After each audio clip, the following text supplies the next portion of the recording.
ominous.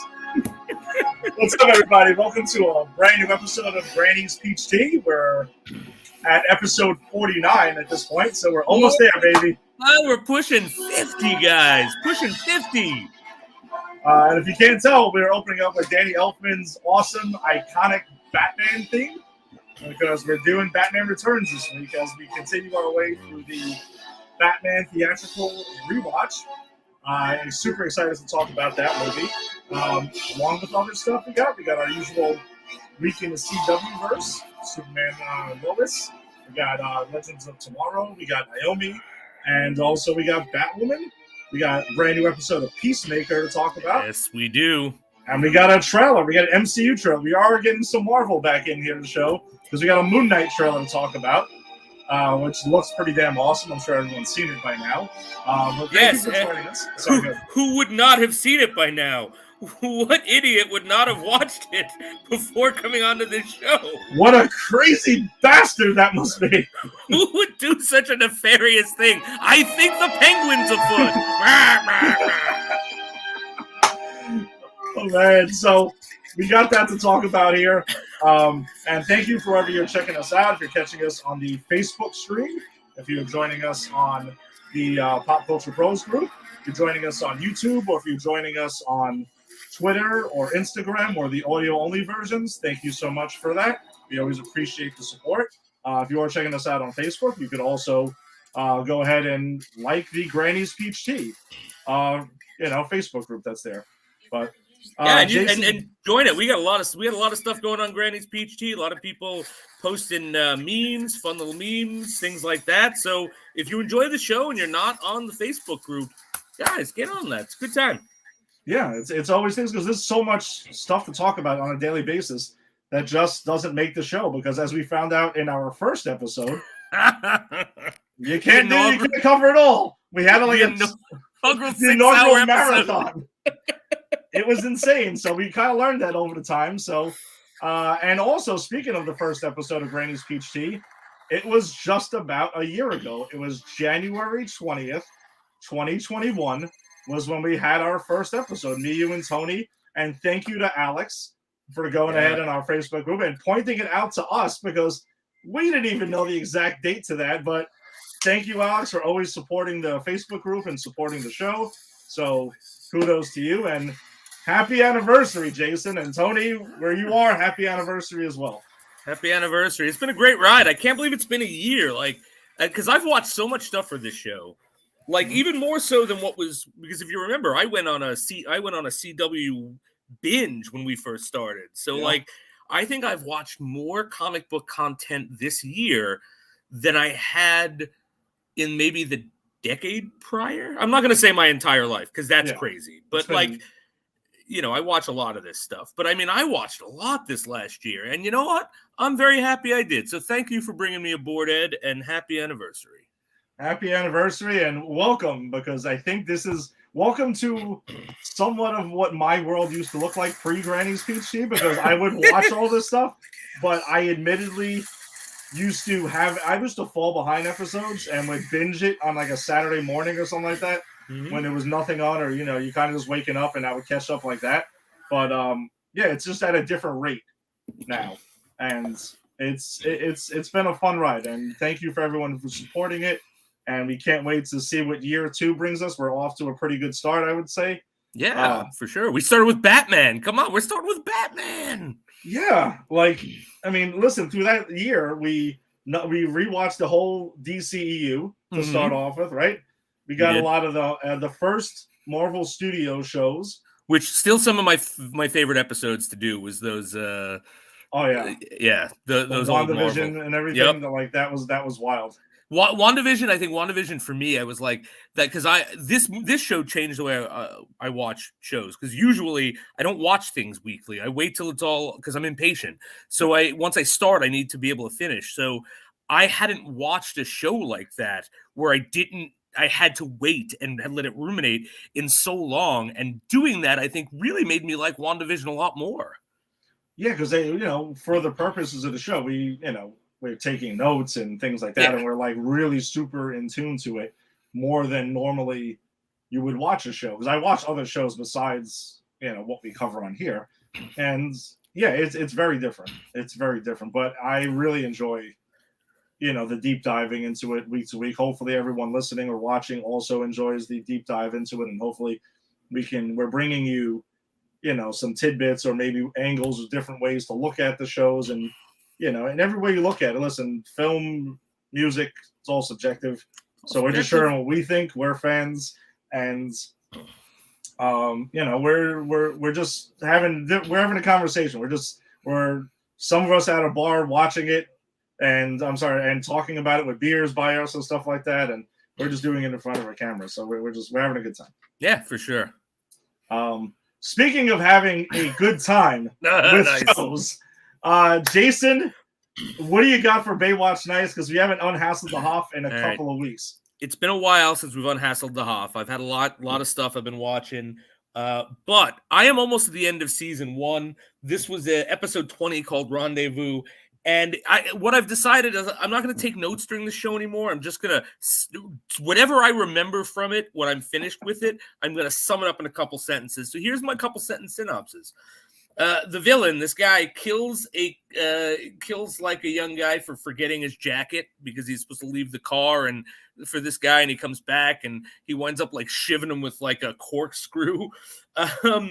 Then Mitch's FBI buddy, who they said has helped him out in the past, but I actually don't remember this guy, so I think they might be retconning some stuff. He asked them to help because he screwed up by letting go some information about this woman who's in protective custody, and it's this guy's like wife, and he's just out of prison, and he's gonna go get her back. And then before he kidnaps his family, him and Mitch play some like intense racquetball, and Mitch kicks the hell out of him, even though he's like one of the greatest racquetball players of all time. And by the end of the episode, the whole gang net profits $91 each for their troubles. And that, my friends, is Baywatch Nights this week. It wasn't the greatest of episodes, wasn't the most fun of episodes. There was something I didn't write down where the partner, the ex-cop, actually shakes down some ex-cons that he's arrested once. He's like, I'm not a cop anymore. He comes in, he starts destroying their place. Like, give me information. I'm not a cop. I'll kill you all. And he just baseball bats some stuff. And that was probably my favorite moment of that. But yeah, I can't wait to see what season 2, much like we are going into season 2, I will be going into season 2 of Baywatch Nights in like 2 weeks. So I can't wait to see what that brings. Hopefully Bigfoot or Loch Ness Monster. How many episodes of Baywatch Nights season 2 are there? Do we I think it's a full 22. I think both seasons are 22 episodes. They went a full 2, so I got a little while. But I think by the end of this, I think I would have earned us enough penance to stop unhassling the Hoff. And maybe I'll find another ridiculous 90s thing to watch. I was actually thinking, remember that show Cleopatra 2525? Yes, I do. I can't believe I do, but I do. If I can find it, I might replace Baywatch Nights with that once this is over. Oh my god, there's a lot of like old UPN or WPIX shows that I'm sure will definitely fit the mold of Baywatch Nights for sure. I think of its time and problematic.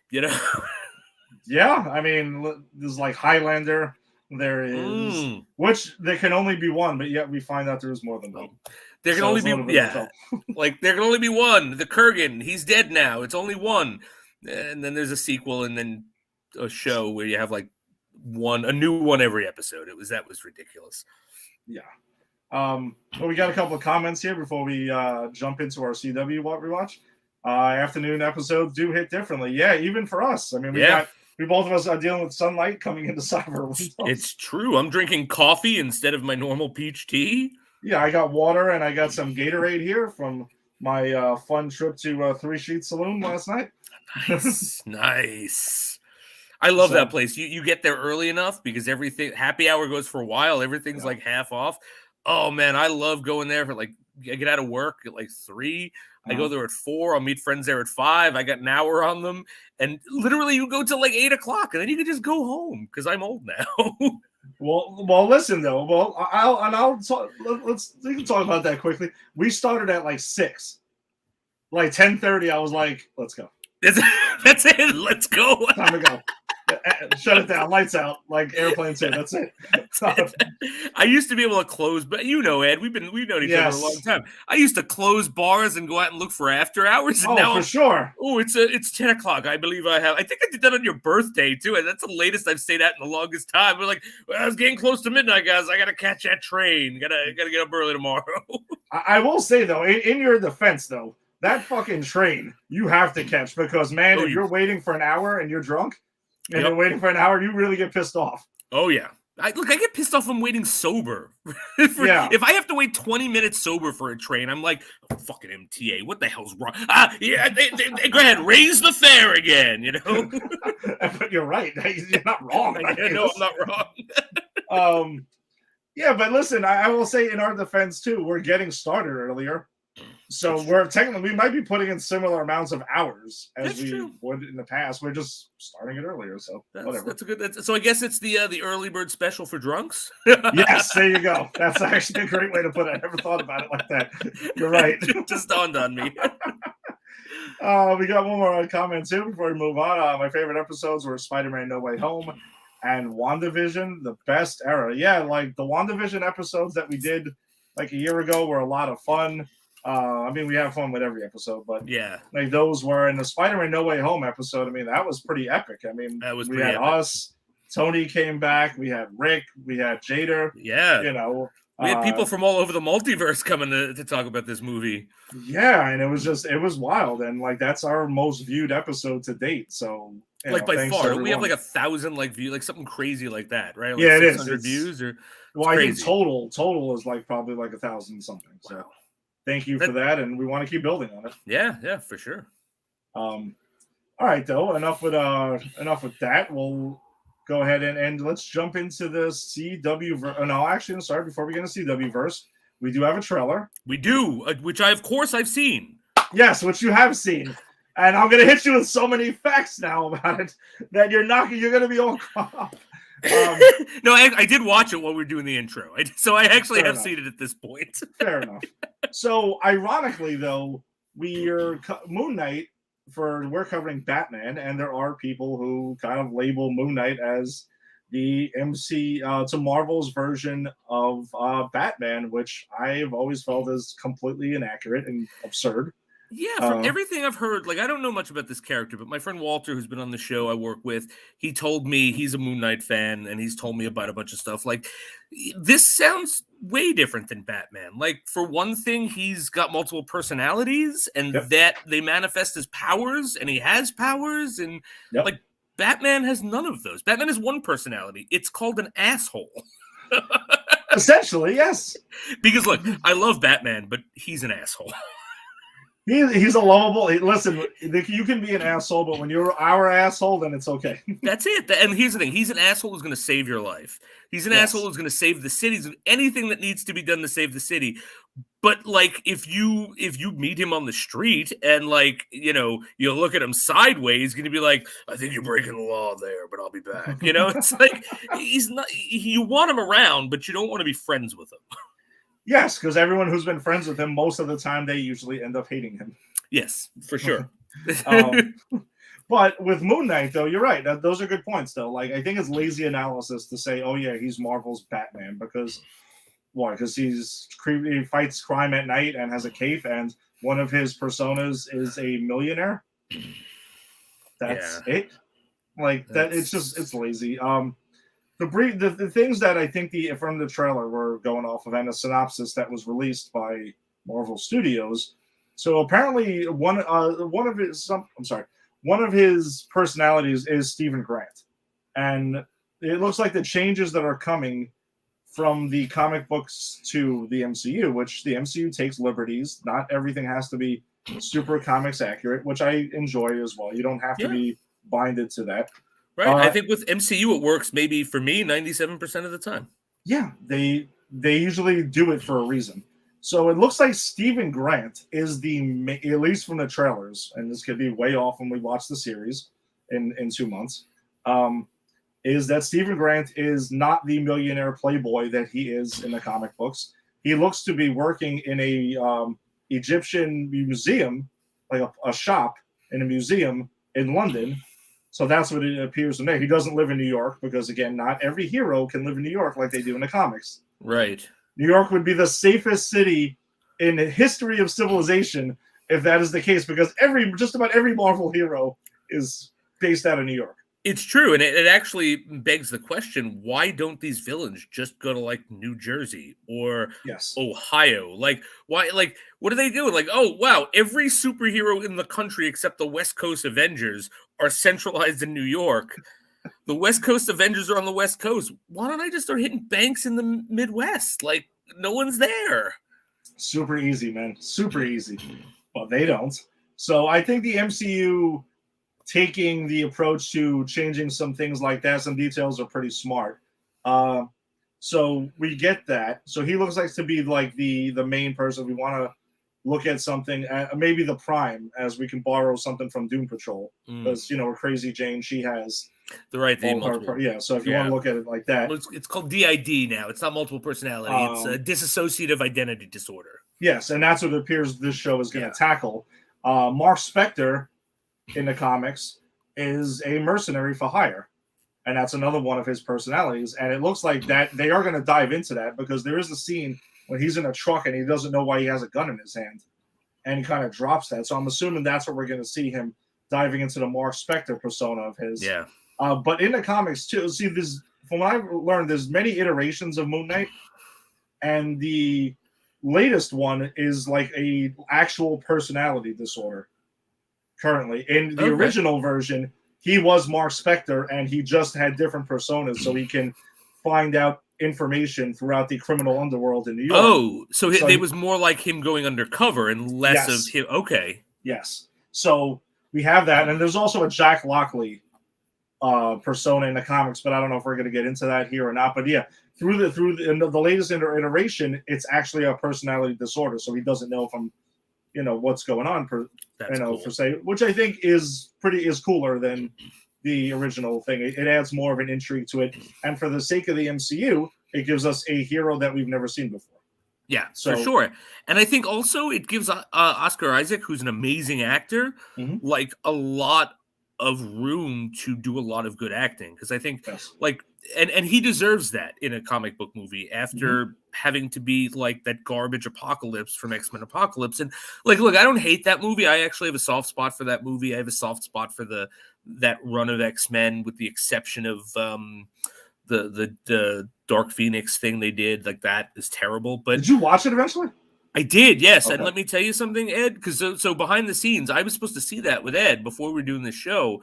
And it was one of those days where I came home, I was exhausted from work, and I passed out. And the next thing I know, it's like 10 o'clock at night. And he's like, dude, I didn't know you were showing up. And I was like, yeah, I fell asleep. Best thing that could have happened. Paying you the $11 for the ticket to miss it is the best thing that could have happened. Because I did rewatch it, and we'll eventually get to it on the show, but it was terrible. Yeah. But Oscar Isaac, like, actually getting to kind of redeem himself in a comic book franchise, I'm really excited because I think he's an amazing actor.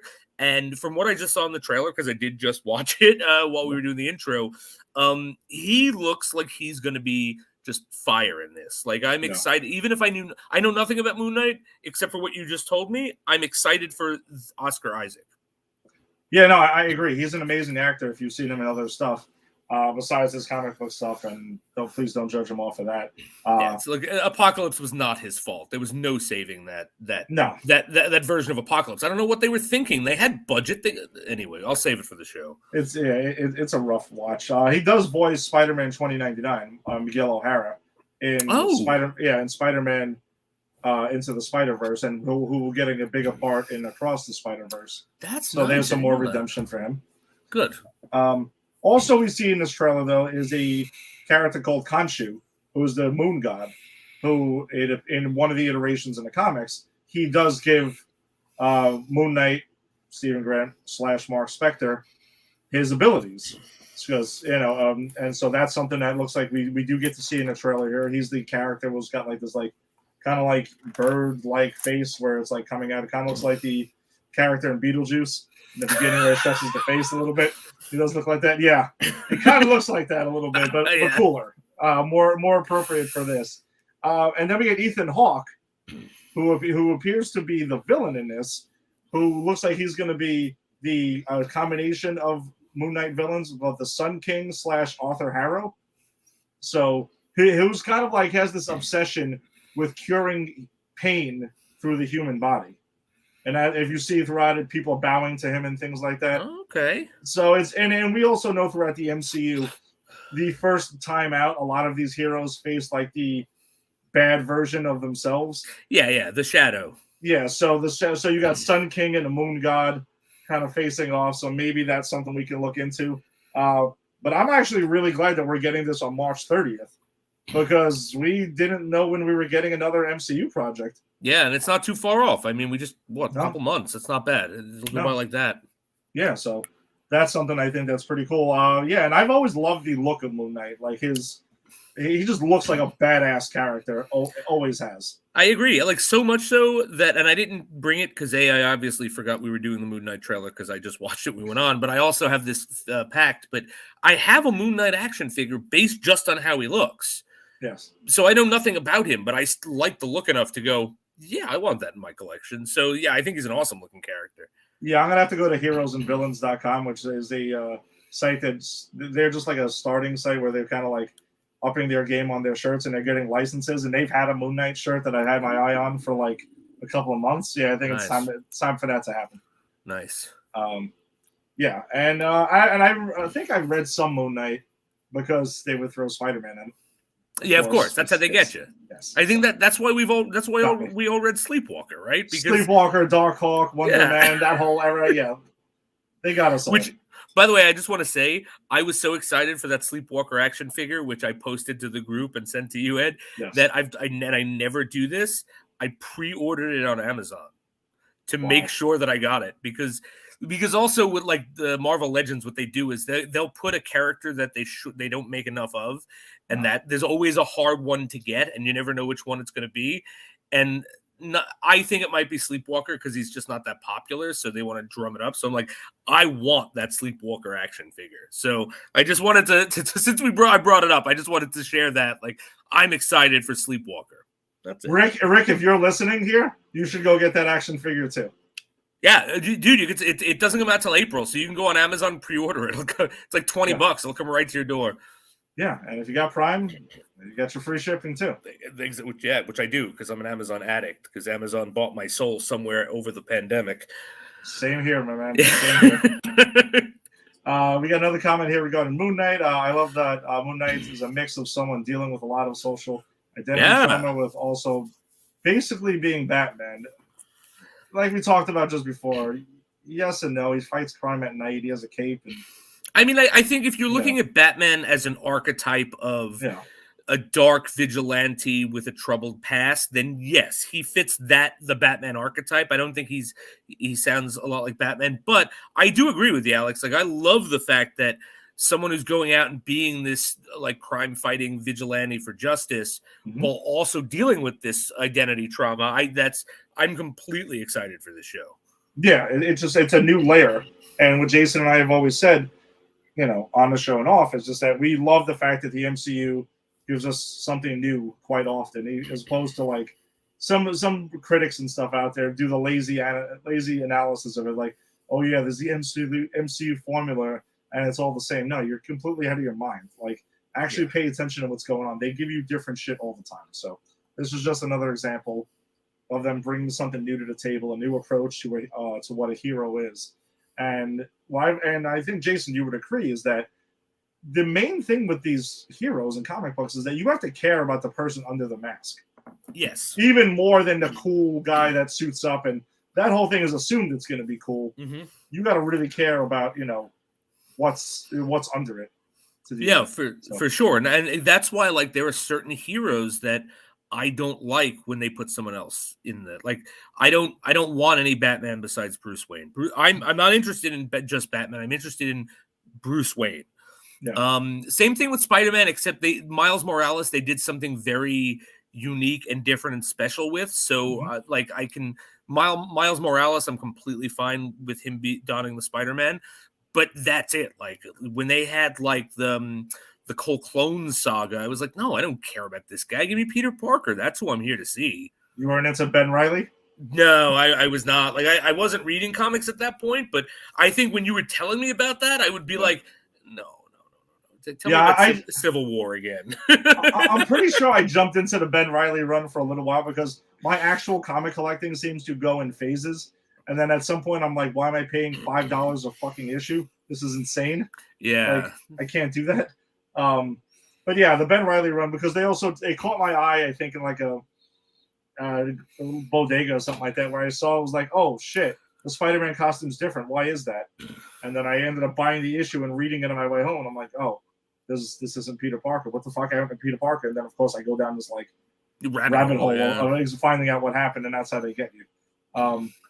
But yeah, if you're gonna put someone else under a mask, you need to make sure that character is interesting. Yep. And there are different ways to do it. Superior Spider-Man is a really clever way when you took Doc Ock's consciousness, put it into Peter Parker's body, and put him in a costume. Superior Spider-Man's actually, I find the idea so interesting that I'm toying with the idea once I have a bit more time, so when my son's older, of like seeing if I can get that run in graphic novel form and reading that run. Right? That's got to be out there by now. Because like that whole you were telling me, because you've always been my connection to the comic world, because I stopped reading a while ago, and you've always like been like, I read Civil War because of you. You were like, you told me about Civil War, and like, no, dude, I know you don't read a lot of them, but you got to read this one, and you were right. And when you were telling me about that, I was like, wow, that's really clever. Even if it doesn't work, I want to read it, and I heard it does work. But even if it didn't, I'd still want to read it, because you're right. It's just a very clever way to give us a new type of Spider-Man without like making me go, yeah, where the fuck's Peter Parker? Yeah, and you're right, and that's what I think is that's always important, because these characters go on for like till the end of time, so you have to like give them something. You have to change it up every once in a while. Right. Exactly.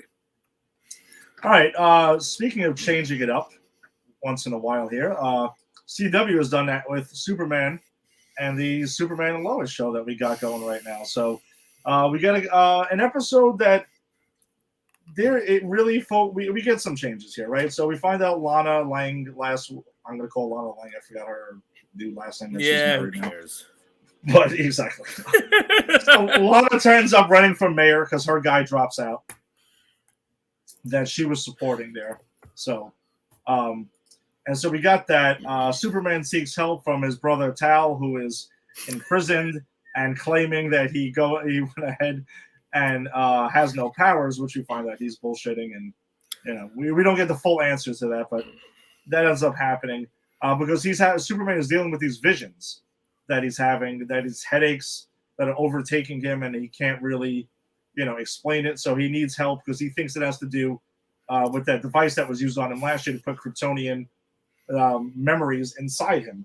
So he reach to Tal. Tal's like, listen, let's go to my fortress of solitude that's in the heat and sand, as opposed to Kal-El's fortress of solitude.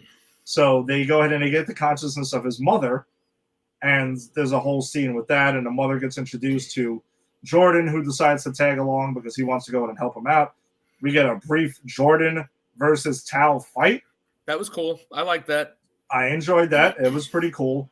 And what I really enjoyed about that scene, though, is once Superman was doing what he's got to do, he goes and was like, dude, you're hitting my fucking son. Oh, and he starts beating the shit out of him. Yeah, don't ever touch my son. I mean, and what I liked about that scene was Jordan knows that he can't beat his uncle, but he also knows that his father's going to come out of this. And so he really is just buying time for Superman to sort of get back to his senses. And I really appreciated that. Like, I usually have problems when you take superhero stuff and you focus on kids. Mm-hmm. But like, again, I really like the actors they got for these characters, and I think they're written so well. And I just thought that was a great character moment for, like, when he laser shoots the guy, when he laser shoots the eyes, and he hits him, and he's like, "Oh, you've gotten better." Like, but he still knows he can kick his ass. But Jordan also knows, and I don't know, that whole scene worked for me. Yeah, no, that's probably my favorite scene of the entire episode, because there was a whole dynamic going on there with, like you said, Jordan buying the time, Superman freaking out, like, don't touch my son or whatever like that. I think we don't really get to see Superman do a lot of that and kind of like loses cool Right. for a second. And of course, he does it against his own brother. But then he goes ahead and brings his brother back to prison eventually. He's like, all right, go back in there and, we'll put you away for a bit again. I also really like, while we're in that scene, I really like the interaction between the mother and the two children. Like, Yes. I wasn't crazy about Tal being his brother at first. I think we talked about that, and it's the way they've done it. I'm fine with it. I think it works, but I really think it works best in this scene where, like, she appears and she recognizes Superman, Kal-El, but not Tal.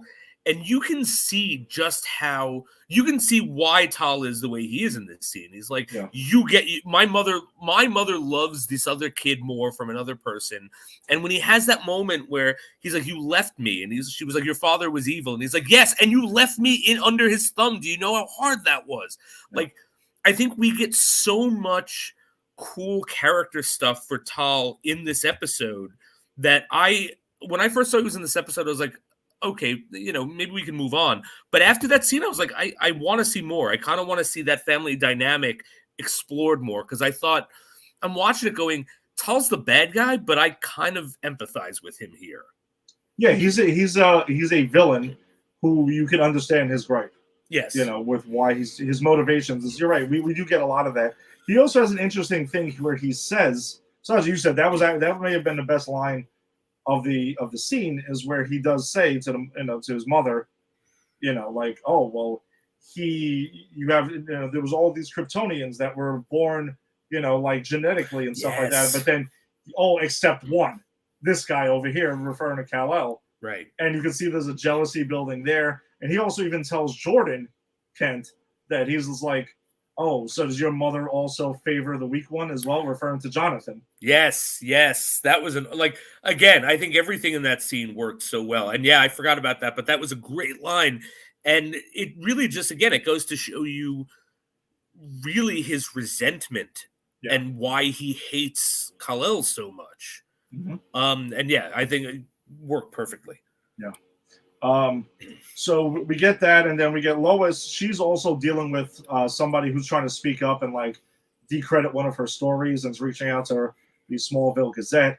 And you got that going on, which we don't get too much of in this thing. But at the end of it, though, we find out there's a possibility that she did a story. Well, she did do a story with her contact was her sister Lucy Lane, who some people had met if you watch Supergirl. And we find out some of her dealings where she was like taking pills and things like that, and she had like this whole drug problem.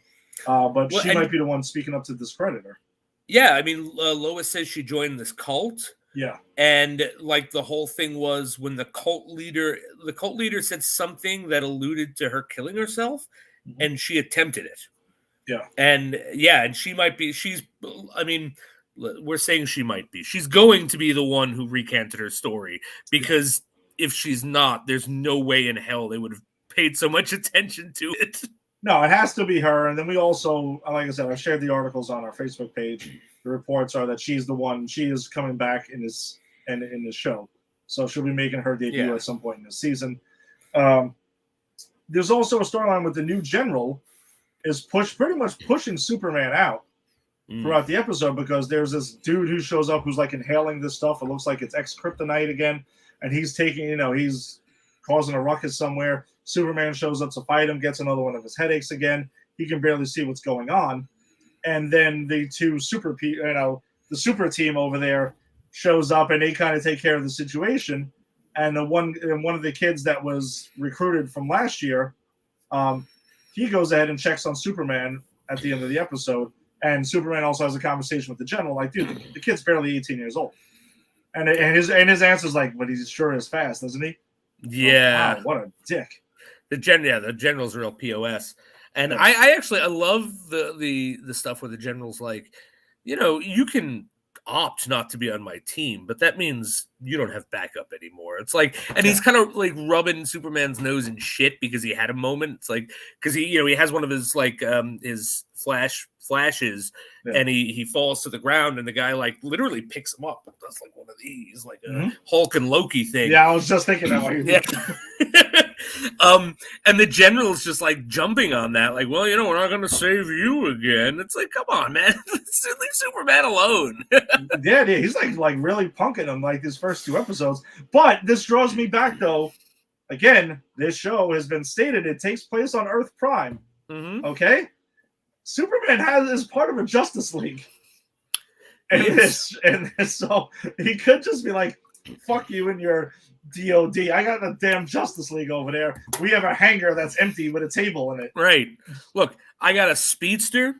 I got my cousin who's also another super alien. Yep. I got Martian Manhunter. I don't even have to describe him. The name does enough. I got Black Lightning. You see Black Lightning wreck some shit? Let me bring Black Lightning to wreck some shit. Yeah. Like he doesn't need the DOD. No, he doesn't. It's like maybe we have a Batwoman. I don't know. She looks a little different than the last time I saw her. Yeah. But no problem. Hey, but Superman ain't no racist, all right? He'll just be like, I don't know who's under that cape, but somebody will be Batwoman and they'll show up and we'll all team up.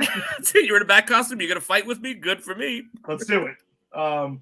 Yeah, so we got that, and then the other plot line we have before we move on here is the whole thing with Jordan. Also, is that Lana Lang's daughter comes back from a camp and she's acting weird, and I mean, I kind of figured where I knew this was going is that she did something at camp that she shouldn't have done.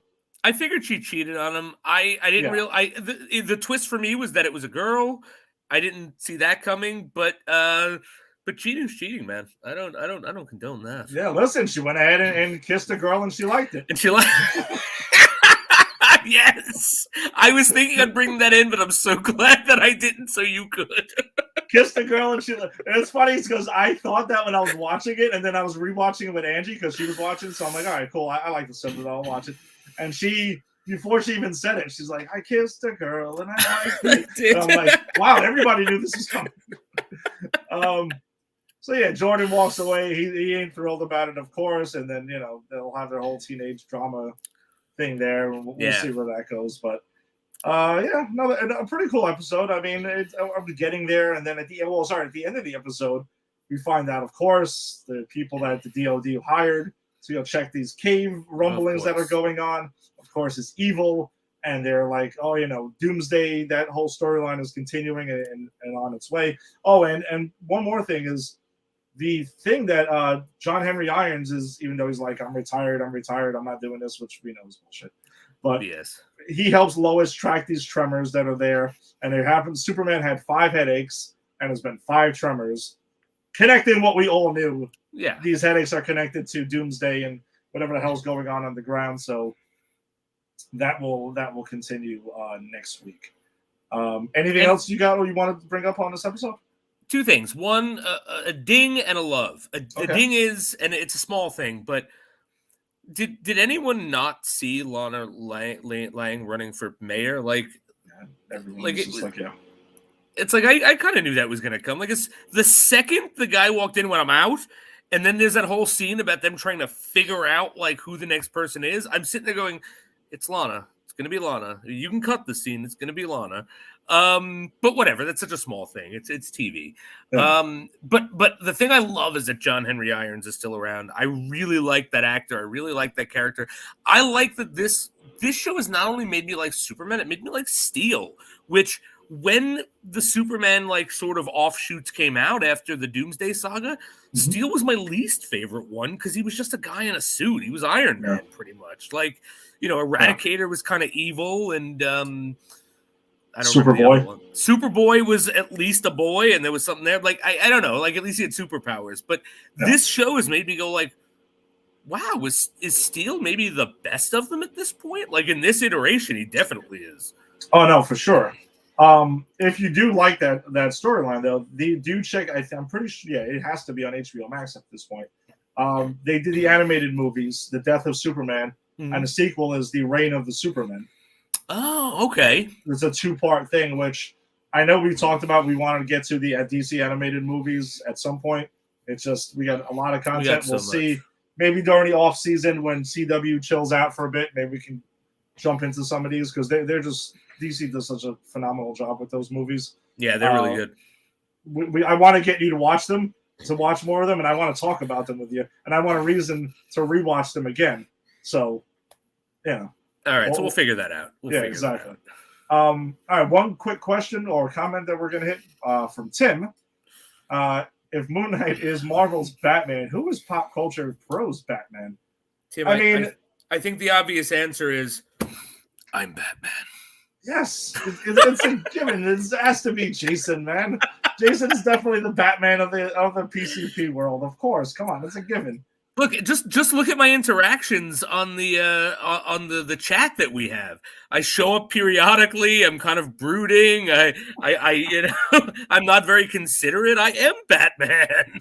Jesus. All right, so let's go ahead and let's jump into DC's new show on CW is Naomi, a character Jason and I are purposely trying to not look up too much because we want to be surprised and excited with a lot of this too. I think this episode gives us some advancement in this mystery of what's around Naomi, even though we all know she's going to be a hero at some point. Otherwise, the show would probably cease to exist. But we get that. But I don't think there was too much to dig into. I think some of the cooler stuff was in the beginning of the episode. She does talk. It picks up right where episode 1 leaves off, and she's talking to D. And he goes and, he continues that conversation. He's like, listen, we got to train you to be ready and to embrace your powers. Tells her she's an alien in another place. And she honestly is like, this is a lot for me to take in. You're just telling me this. You're uprooting my whole world. And that's why D in that conversation is like, yeah, I kind of didn't want to hit you with all this shit at one time. You should go home and rest and get some sleep. And she's like, I can't sleep. You just told me I'm a damn alien who has superpowers. No shit. I enjoyed that conversation because it's pretty realistic. Like, yeah, Jason, if I told you, Jason, you're an alien from another planet and you're going to be like a superhero one day out of nowhere, you ain't getting much sleep that night. No, I wouldn't be. And I wouldn't even really be that surprised about it. I just would be like, oh, wow, I didn't actually think, I thought I was just schizophrenic or something. But, all right, this is happening. It would disqualify you from being the PCP Batman, though. Yes, if I had superpowers, it would actually. Yes. I guess it would make me the Martian Manhunter, because Farachi's Superman. I mean, he's the guy. He's the man with the power, the guy who brought us all together, right? I don't know. He might not like that because I'm going to throw more DC digs at him. Then he might want to be Nick Fury. Who's the Nick Fury of the DCU? Oh man. I mean, isn't it Batman? Sort of, yeah. I guess it would be Batman. He was kind of him and Wonder Woman were doing co-recruiting, from what we've seen. Okay, so maybe they both take it up. Hey, listen, it's a hard job. Yeah, yeah. Look, you need help. I don't know how Nick Fury did it alone. Yeah. So they go ahead and D takes Naomi to the bridge, and a scene where he's trying to get her to like literally jump off the bridge. And she's like, dude, you have wings. Which is a big ask. It's yes, it is. I have wings, and I'm telling you you're an alien, and if you jump, you'll fly. What if I don't? Oh, you'll just break your foot. Fuck you, man. I ain't doing it. And it's pretty much, she doesn't say that, but she goes, wait, just break your foot? Like, she pretty much has that reaction. Like, get out of here. Which I think any of us would. Of course. But then it follows up with him to make a pretty good point, though. It's like, have you ever been injured? Which kind of reminded me of Unbreakable. Unbreakable, yeah. Think about it. You've never had a cold. You've never been injured. Fair points. That's usually probably somebody who has superpowers. Although if that were Bruce Willis here, he would have fallen in that water and drowned because that was his kryptonite in that movie. Oh god, that pisses me off so much. Do we ever do that movie? It's not based on a comic book, but it's certainly a comic book type movie. Is that one we ever do here? Yeah, maybe we'll cover that trilogy at some point. In fairness, well, again during the slower time, maybe we'll do like an all M. Night Shyamalan comic book movie episode, and we'll just do the three of them. And we'll have to come up with a twist for the end of it. We'll talk about it later. Yes, exactly. and some people it will land with, and some people will tell us to go fuck off. That's what the twist has to be. Yes, and so one of us has to be there and act so wooden, but be a very important part, like M. Night Shyamalan does in all of his movies. Because I actually do like him as a director, but the man can't act. Yeah, he's pretty brutal. But during the scene though on the bridge though, Dee does tell Naomi a big thing, like, yo, I fought with Superman years ago, and she's like, holy shit, he's real. Yeah. And he's like, yes. And he quotes Superman at one point. And that's a big, I mean, this is a whole an earth-shattering thing for her, because she finds out that the person she's been doing this fan site for and has been obsessed with all these years is legitimately a real thing. Obviously, she's finding out that she is a super, or she has superpowers. I won't say she's a superhero just yet, but that's what we had to find out. And she finds out. Now, I have a question for you, Ed, because you actually know more about some of these characters than me. Is this guy Hawkman or a Hawkman? Because he mentions a planet which I thought I recognized as Hawkman's home planet, but I could be wrong. I didn't research that particularly, but he could be this universe's Hawkman. That's because I think he does say he came from that planet. Yeah, and so that's a good catch. It might, this might be because this is a completely different thing. So if he fought with Superman and he's got wings and he's from the planet, he might be Hawkman.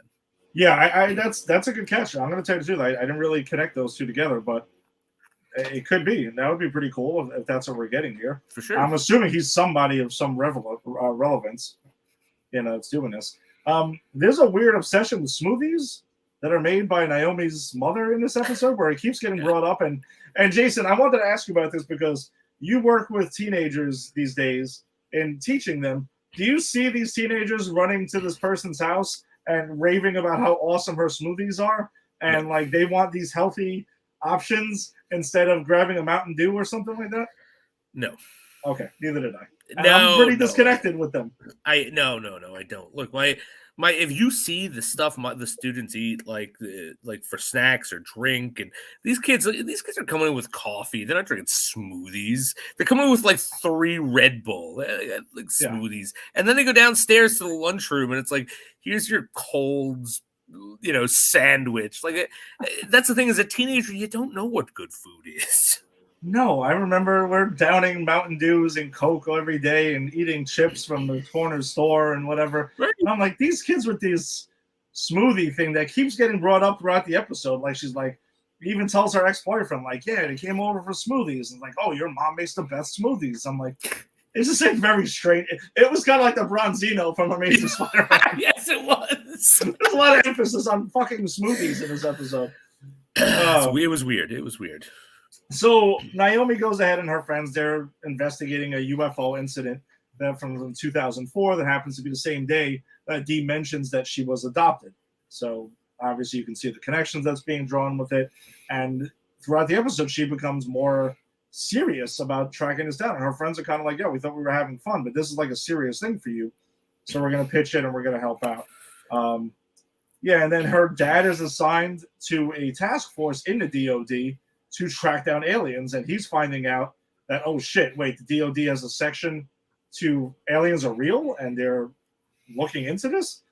And the guy tells her father, Superman is real. Like, all these things are legit things. So that's another thing that we're finding out. I guess they're slowly but surely finding out about the supernatural things that are on this planet. And then they run into the car dealer guy again, and she uses her powers better because I guess she's starting to learn that she can use them little by little, and kind of it's like a shield around her, defense mechanism, where there's like wind or something like that. They haven't really clarified too much of that, what's going on. So there's more story about that guy that comes along. And then at the end of the episode, she goes back to train with Dee on that bridge, and she makes the jump, and that's kind of like the final cut that we really get. So she's kind of bought in by the end of the episode. So what did you think of this? Did you feel like is it keeping your interest in this like secret thing that's that's unfolding, or not, or maybe find it was dull? Here's the thing. I never get fully on board with the show in just the first couple of episodes. So I want to say that, like, that's my disclaimer. That's just kind of who I am.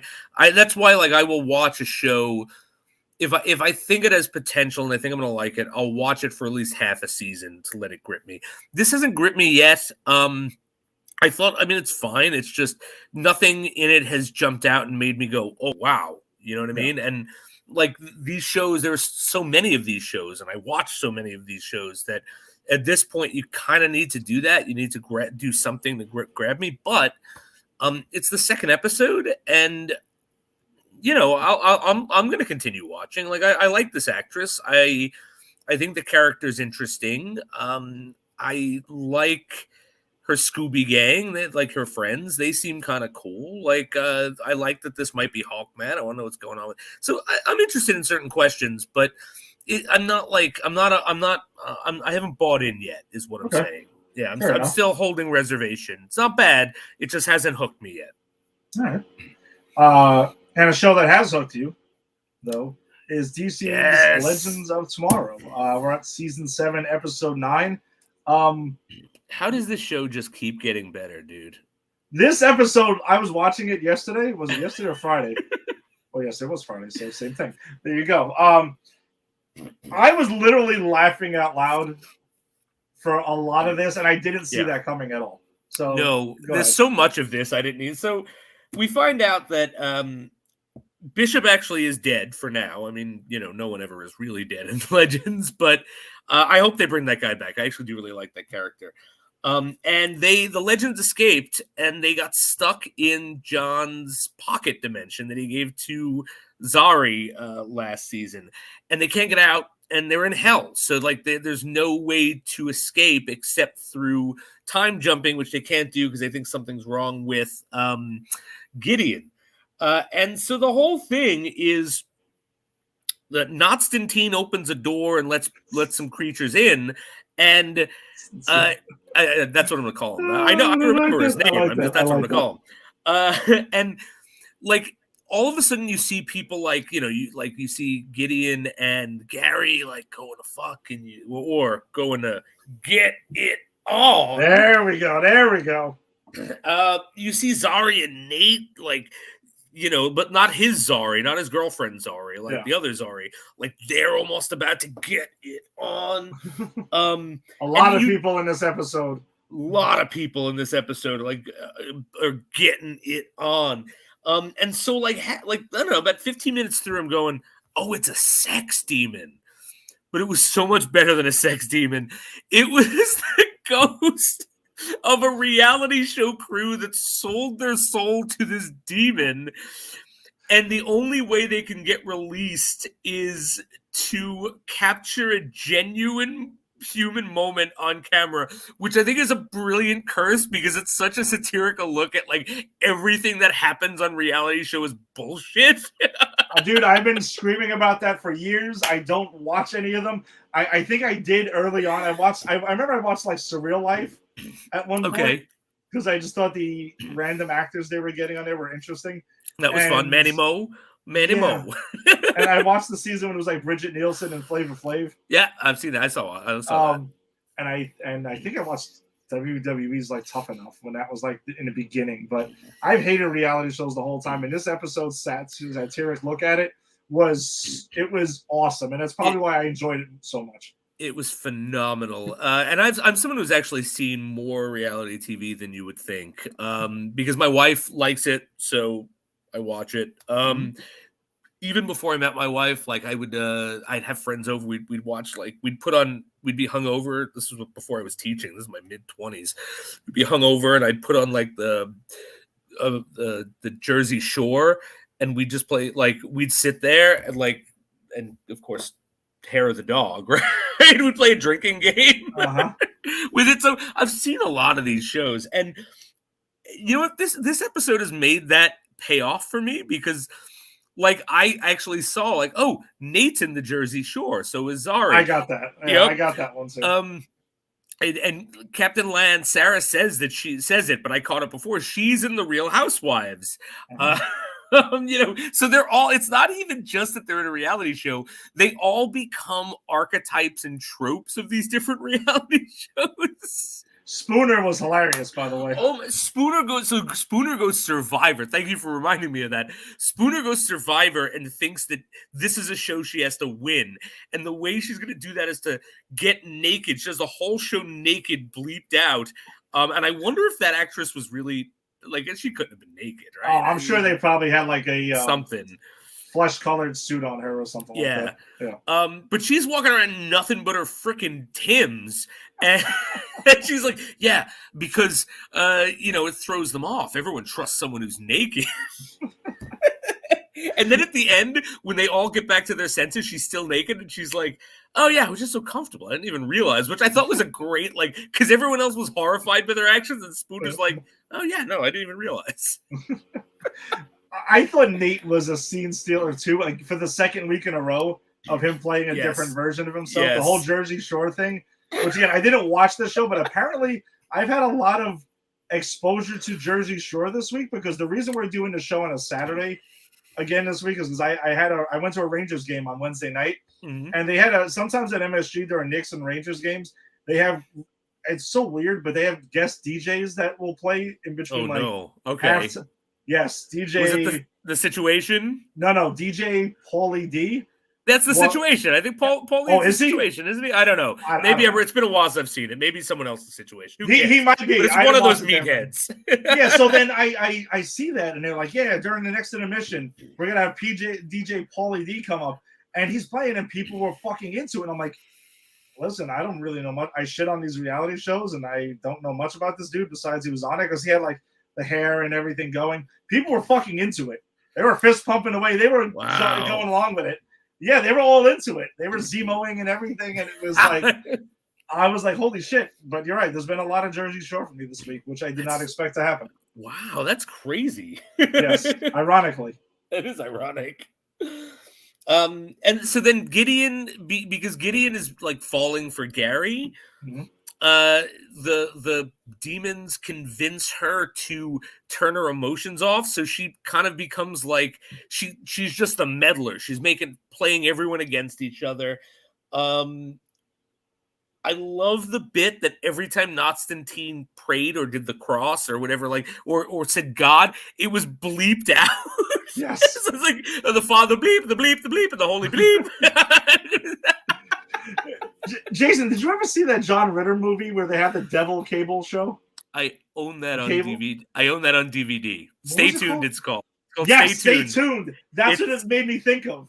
100%. That's John Ritter, Pam Dauber, real life monster Jeffrey Jones, and Eugene Levy is in that before he got his upsurgence of fame again. But yeah, it completely reminded me of that as well. I was like, damn, what was the name of that fucking movie with the Devil Cable station and everything? It's one of the movies I saw 100 times as a kid, so me too. I can't divorce it from my nostalgia glasses. No, I'm sure I gotta watch that again. That's been such a long time. It's a good movie. And then yeah, so the whole thing is Astra goes out and tries to pretend that she's still a demon, and Behrad, who has a thing for her, kind of follows her and reveals that she's not anymore, and so then they both get stuck.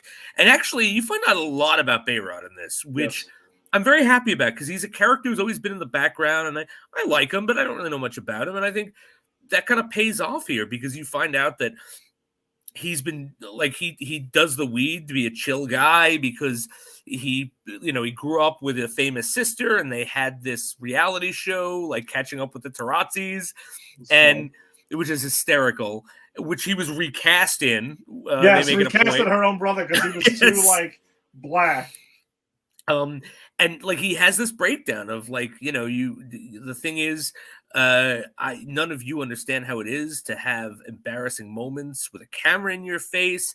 And the only way I could really get over that and live with that was to become the chill guy, become the guy who just everything goes off your back. And he has this great monologue about how he made a choice as a kid facing trauma to kind of become a drug addict, to sort of make himself the chill guy that everyone likes, because no one wants to deal with anything else. And I love that. He's become one of my favorite characters after this episode. And he actually provides the moment of real human thing. He's not putting it on. He wasn't doing it because Astra afterward he does that, and the camera guys get it, and they're all freed, and everyone is free to go. And Astra goes, "How'd you know that would work?" And he goes, "It didn't. I was just being honest." Yeah, great. And moment. Oh, it was a beautiful moment. Like, and that's why I say, how does this show still this good 7 seasons in? Like, that was good writing, that was good acting. This was a fun, like, everything about this episode works. Like, I have so few dings for this show as we go along. Like, I don't understand how it's possible to go 7 seasons and still not run out of crap to do. Yeah, and considering the what they're dealing with, like what the show is basically about, is just it is mind-boggling that they find ways to reinvent it literally week to week. Yeah. And it's a pleasure. It's a pleasure to watch, man. I never thought I'd be saying that regarding these CW shows. That Legends of Tomorrow would become one of the best ones, but it is for sure. No, absolutely, 100%. It's my favorite, even over Black Lightning. As much as I loved it, like this, this is just more me. This is made for me. Dude, I'm telling you, before we started this thing, I was like, I told you, when Jason watches Legends of Tomorrow, he's gonna fucking eat it up. Yep, and it was true. It was true. I think I watched that series. That was the one that when I did my binge, I was like, they did a Bollywood episode? Wait, someone becomes a tooth fairy? What? Like, oh, all right. Well, another show that's come a long way in a short amount of time for both of us has been Batwoman. So we got season 30, episode 9 this week. Jason, what do you got for Batwoman? All right, so I'm going to start off with this. Diggle, diggle, diggle. Can't you see? We get Diggle in this episode. I'm so happy. Nice. He comes back. Apparently, he has a history with Batwoman's mom. He apparently used to work for her. Apparently, they had an affair. And so he's around. He's helping her try to figure out how to save Marcus, who's still, you don't see him in this episode. He's still in desiccation. And he's also there to talk with Luke because he wants to get the information about the Green Lantern ring. Come on, CW, give me my Diggle Green Lantern show. You've teased it enough. We're all in. Just give it to us. Dangling at us too long now. A bit too long. And so that's kind of the side thing, but I was excited that Diggle was there and I wanted to sing about Diggle. So that's why I started with it. But pretty much the whole episode revolves around Poison Ivy is back and she's still weak. She goes into the water. She kills a bunch of people who were fishing illegally, and they're fishing and keeping the fish from a catch and release only pond. So she murders them. Fair enough. Fair enough. I mean, that's her MO. Montoya and her kind of go back and forth about their relationship, and then you find out that actually, apparently, this wasn't Montoya's plan. Like, she got caught up in the moment, which I don't know if that's going to be reversed later on. But she says, I saw the lily, and I saw you, and I missed you, and and so they go into the woods, and the real Poison Ivy puts this like thing out, and you find out like the signal, and you find out that Mary, or whoever the Poison Ivy sport took over, it's Mary, they are there to resurrect Poison Ivy. Like that was her spores getting out and finding someone to bring the power back. So Mary starts having these splitting headaches unless she is going in the direction of Poison Ivy. And you find, yeah.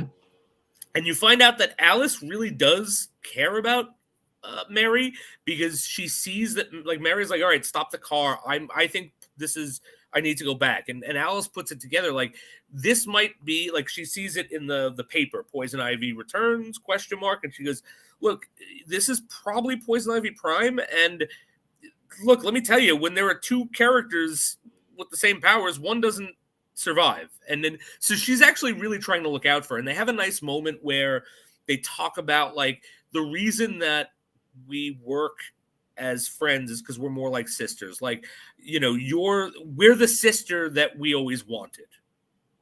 And I kind of like that. I do like Mary and Alice together. I think it does work. Yeah. They have good chemistry together. Somehow they put Mary in a skimpier Poison Ivy outfit, which I was all for. They give her a coat, so it's not that egregious, but it's pretty skimpy under that coat.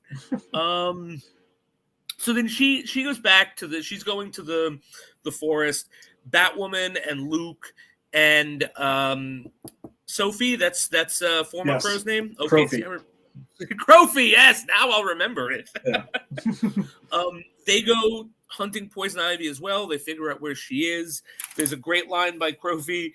When black people go into the woods, they usually don't come out. Maybe we should reconsider this. Because it literally says, like, you've seen horror movies, right? Yeah. And yeah, so I thought that was really funny. Let's see. And so then Mary goes, like, there's this whole thing where, like, Poison Ivy tries to control Montoya with her, like, you know, her spore eyes or whatever, and say, hey, I'm gonna go kill Batwoman, even though she said don't kill her. You stay here. We'll work on us later. And she goes and she tries to kill Batwoman. Batwoman repels it, but just barely. They wind up having to blow up a truck. Then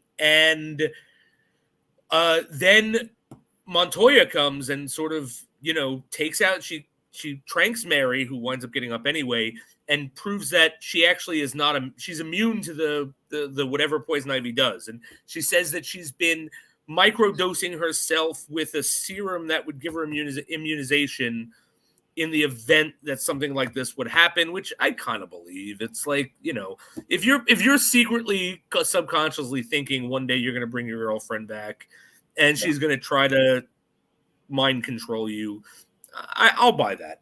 And then it ends with Mary, like, they kind of just sort of shove Montoya aside, and Mary and Ivy sort of, I don't know, they get into this thing, and there's a transfer of power. There's this green mist, and you don't know what happens.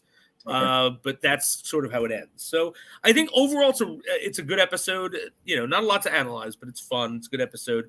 The only ding I give this episode is they have this thing where they say, and this is with Diggle and Marcus's mother.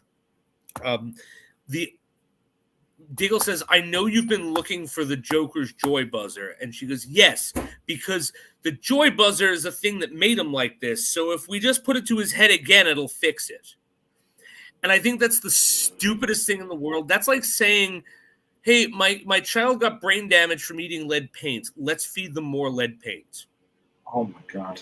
My child got brain damage because someone hit them in the head with a hammer. Get me a hammer and my child. Like, that doesn't make any sense. That's not how the brain works. Like, yeah, you can't just cure brain damage by re-damaging the brain. It's not like the cartoons with, like, oh, who am I? I've got amnesia.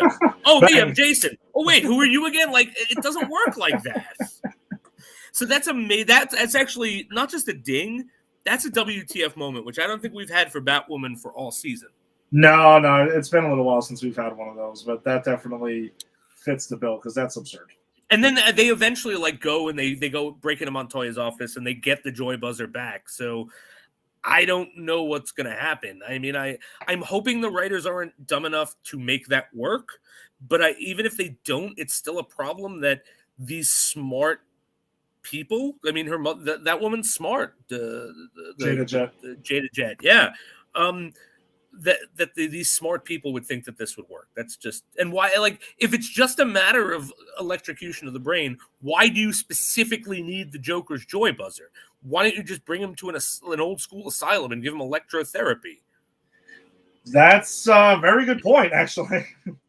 That is an outstanding point. We shall see how that works out. Yeah. So that's Batwoman. All right.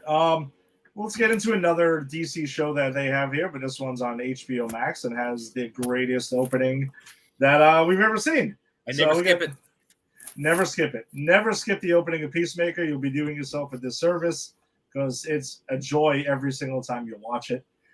So yeah, this week there was one episode dropped as opposed to the 3-episode premiere that we got last week. So the episode picks up where the team has Judo Master, locked up in the truck right there. Mm-hmm. And they're just wondering what we're going to do with him. And then Peacemaker and everyone pulls out guns and puts guns on him. And they're like, no, we don't need to do that. We're not going to go ahead and turn this dude into like Swiss cheese. Which, hysterical. Yeah. And then they kind of go back to their home base in the old abandoned video store that they have that they're working out of. And I thought it was really funny that because there's a conversation with Peacemaker and Murr where they're having this talk where Peacemaker approaches him and was like, dude, why didn't you take the shot? Like, what's going on here? And he uses the excuse of, oh, I just needed a dove of peace on there. That's why, like, comically doing it, Murr calls bullshit on him. I was like, you know that's bullshit here. You didn't take the shot for a reason. And I love his response. He goes, look, I vowed to uphold peace, even if it means I have to kill men, women, and children. But that doesn't mean I'm going to kill children just because you tell me to. Yeah.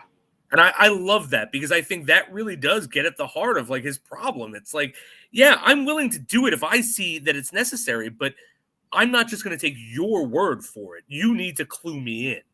Yeah. And this episode really does a lot of looking into Peacemaker's, like, besides like the funny stuff, because we get plenty of that, but a lot of into his mindset of what's going on here in his past. We get a lot of that. There's a lot of character exploration that we get in this episode. And the other shining character, I mean, everyone shines, but the two standouts for me were Peacemaker and Vigilante, because Vigilante is out of control in this episode. This actually, like, I was on the fence about Vigilante until this episode, but my Lord, this guy is really entertaining. Like, he gets himself, like, so the whole thing, if you don't mind, like, Peacemaker finds out that they framed his dad for what he did.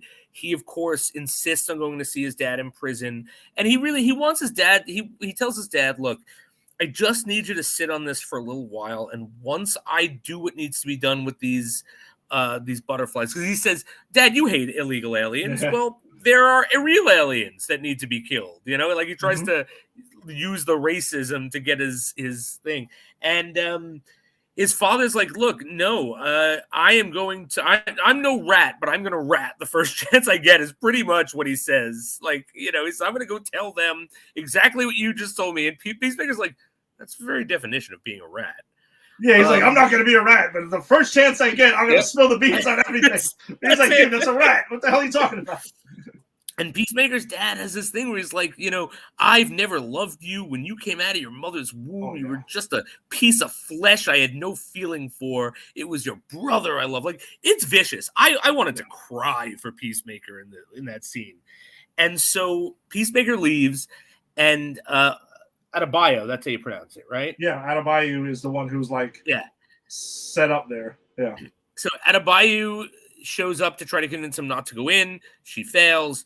She sort of manipulates Vigilante into thinking he needs to get into the prison to kill Peacemaker's dad.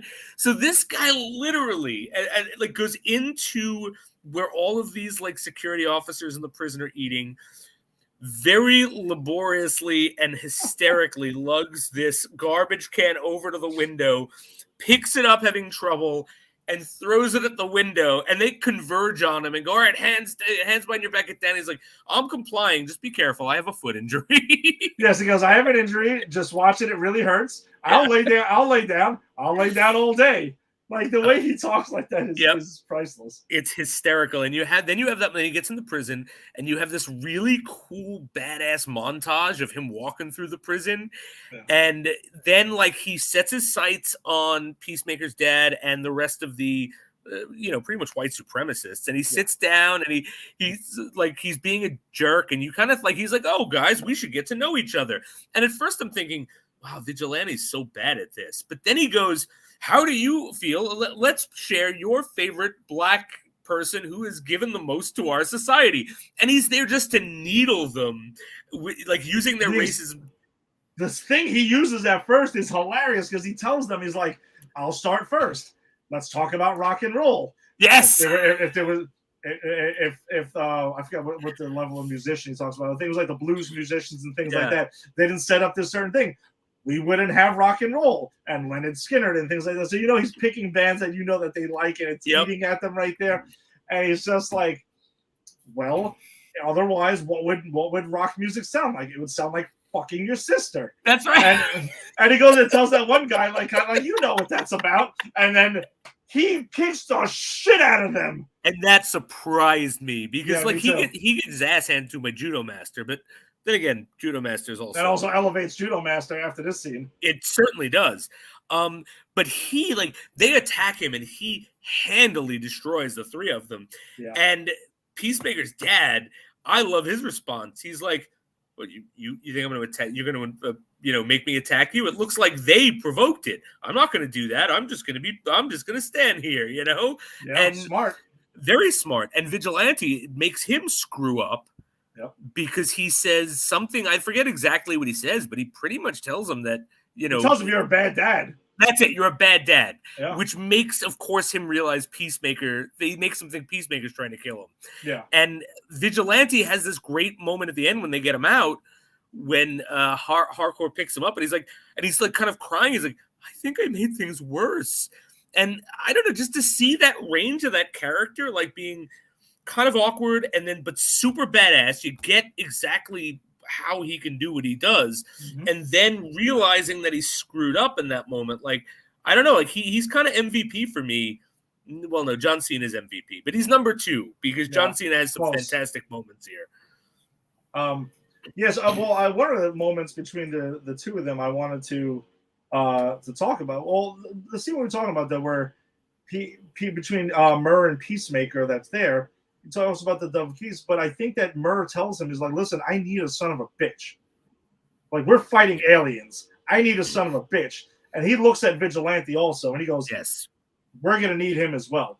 Thinking back to the last episode, and he's like, he took them out with no problem while he's whistling Dixie over here. And he goes, we need him. And then Peacemaker is like, well, dude, he's fucking crazy. I mean, obviously, yes. Peacemaker saying that, not realizing why they recruited Peacemaker, because they think he's the son of a bitch that's crazy that needs to do this. But then finally there's more layers to it. I love Merle's response. It's like, what, do you think I didn't notice that? Hello? I mean, what's going on? Merle has a lot of great moments in this episode where he looks around his team's like, what the fuck is going on around here with everybody? So I think that's cool, but I think the name drop that's hilarious that Peacemaker makes, he's like, dude, I fought with a guy who was crazy, Mad Eater Lad. Mad Eater Lad. And it's like, Mad Eater Lad. He goes, yeah, the guy just ate a whole fucking Wendy's one time and stuff like that. And Murr's like, what? What are you talking about here? He goes, yeah, I don't know. The guy's crazy. He just eat everything. That's his superpower. He can just kind of eat shit. Superpower is he could eat anything, and he ate a literal whole building of a Wendy's. Yeah, and he's just like, yeah, that guy's crazy. But I just love that they're canonizing random shit and weird shit in a DCEU. We're like, okay, so that's a thing now. Another thing we get that is canonized here, and I'm glad we get to talk about this, because Peacemaker and Vigilante are having this conversation in a car where they're driving to go to get to Peacemaker's dad's house because he needs some new helmets. And on the way there, Vigilante's giving Peacemaker shit about his toe. Like, dude, I was in there getting tortured and stuff like that. They're cutting off my toe. You didn't do anything about the thing. Actually, what I loved about that was he was being so passive aggressive. Where he wasn't saying why didn't you do it? He's like, no, and I was really angry about it at first, but then I realized it was a character building moment. Yes. You were trying to teach me a lesson that no matter how much pain I have to endure, not to give things away. So thank you. And Peacemaker's like, really? Because you sound a bit angry. Well, I'm not angry. I sound normal. They have this whole back and forth. It's great, and he starts calling out shit on his father, your father's why does he have an American flag upside down in front of his head? He goes, I don't know, some deep state shit or whatever. Yep. And he's like, or your father's a crazy racist, and he's just like, dude, your dad left your mom and went with some dude or whatever just to get away. He goes, so what? They're happy. Yes. What does that matter? And then Peacemaker's like, oh, well, he faked it. He just faked to be gay just to get away from you. And he's like, so what? He doesn't matter. I love Vigilante's response. You're probably right, but what does that have to do with what we're talking about? Yeah, and he's like, oh, I thought we were talking about dads. Their dynamic is great, and then he go into Peacemaker's dad's house though, and they run into the old guy that we met last week. That's the neighbor. So they go into Peacemaker's dad's house, and they go to his wacky crazy room.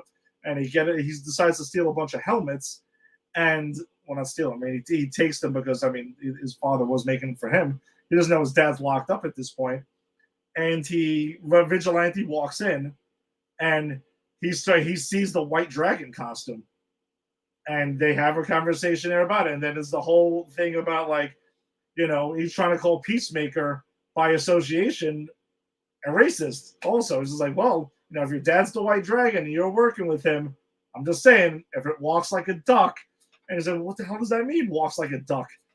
Like, I don't understand that. You're trying to say like a duck goes around and puts himself in a human suit, and it's like their sizes are so different. This doesn't make any damn sense. What are you saying here? That thing's great, and there's a callback to it because the post-credit scenes of these things seem to be just like alternate or extended scenes of shit from the show, which is great. Which I love it.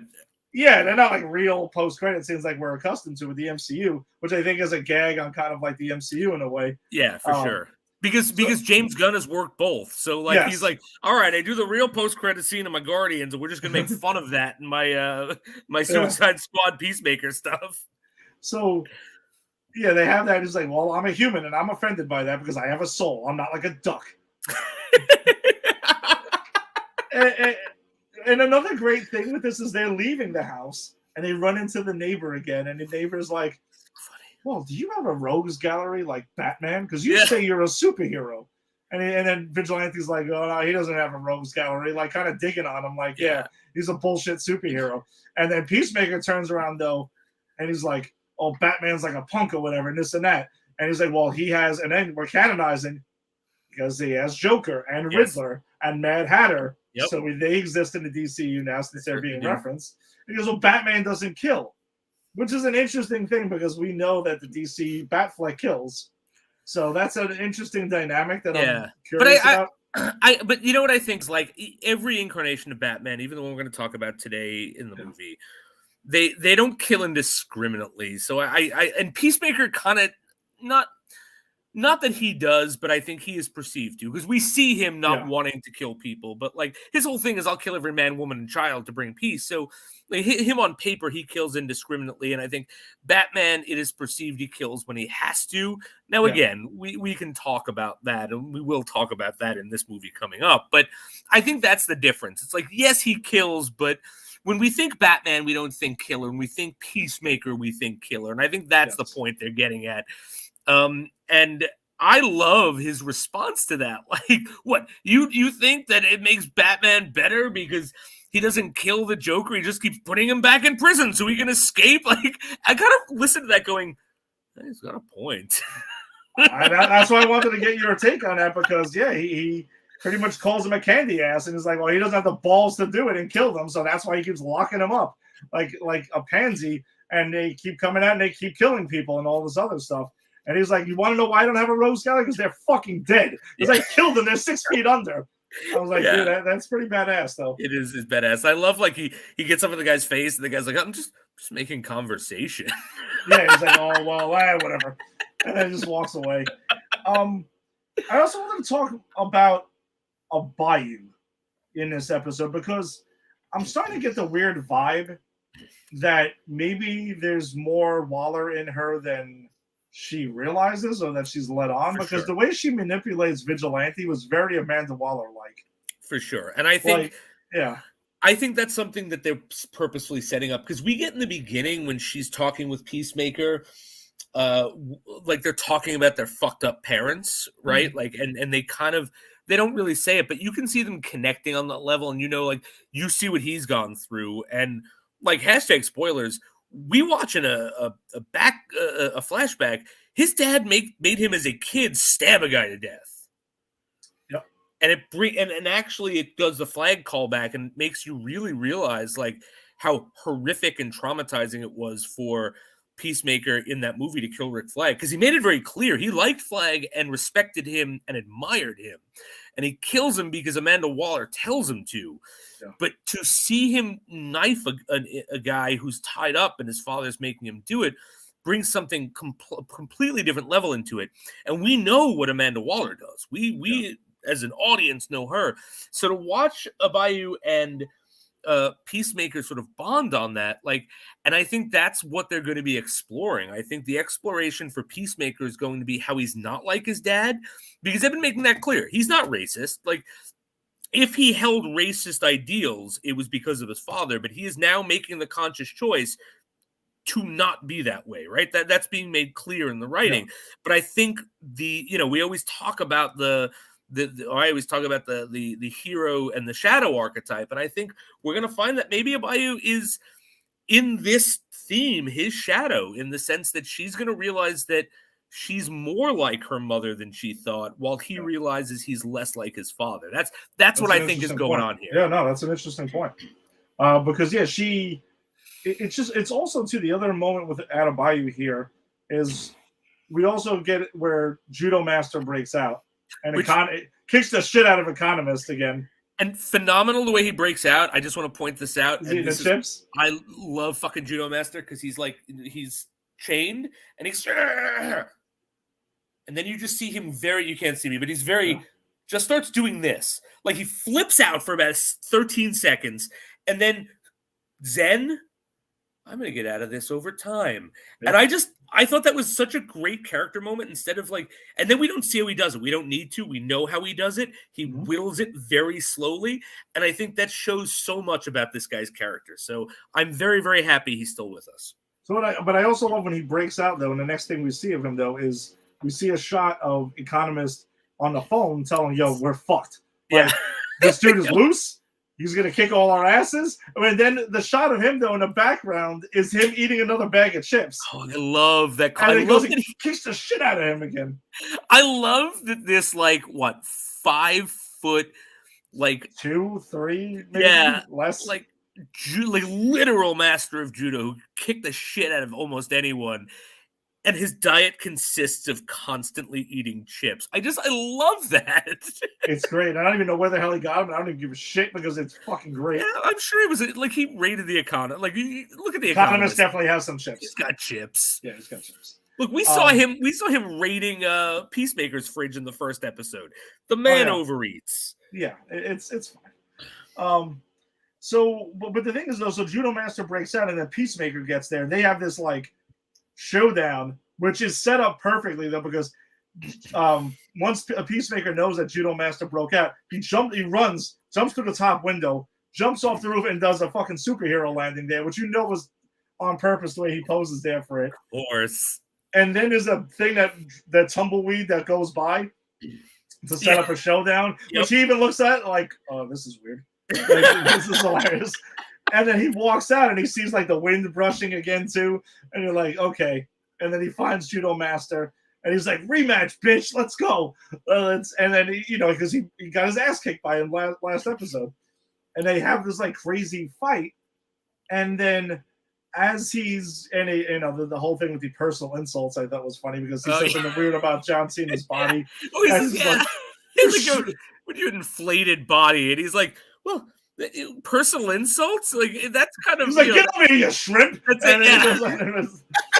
It's so funny. They have this fight though, but the thing to tie into Adebayo though is that during the fight, she fucking shoots Judo Master almost in the chest. Yeah. But then she starts talking about how she wasn't ready for it and things like that. I'm just starting to wonder if she's overplaying that or not. I don't know. I'm generally I don't know. I'm reading too much into it. But I don't know where it's going with her. Yeah, I'm really all over the place with that. But then Peacemaker's like, well, you still haven't killed somebody because he's still alive.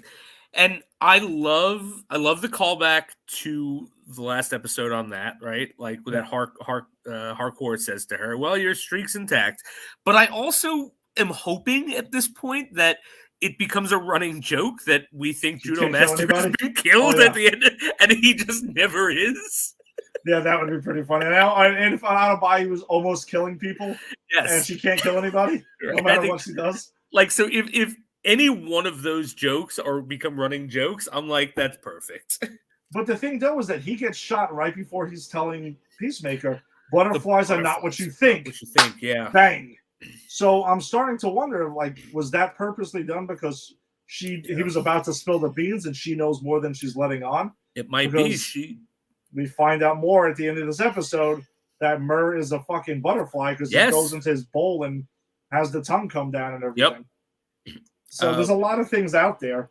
There's a lot going on. Now, do you think... Now, here are some questions like that I was thinking while I was watching this. So first, do you think Merle is a bad guy? I mean, or do you think he's really a good guy who just happens to be a butterfly and Judo Master is correct? They're not what you think, and that there are like what do you think's going on with him?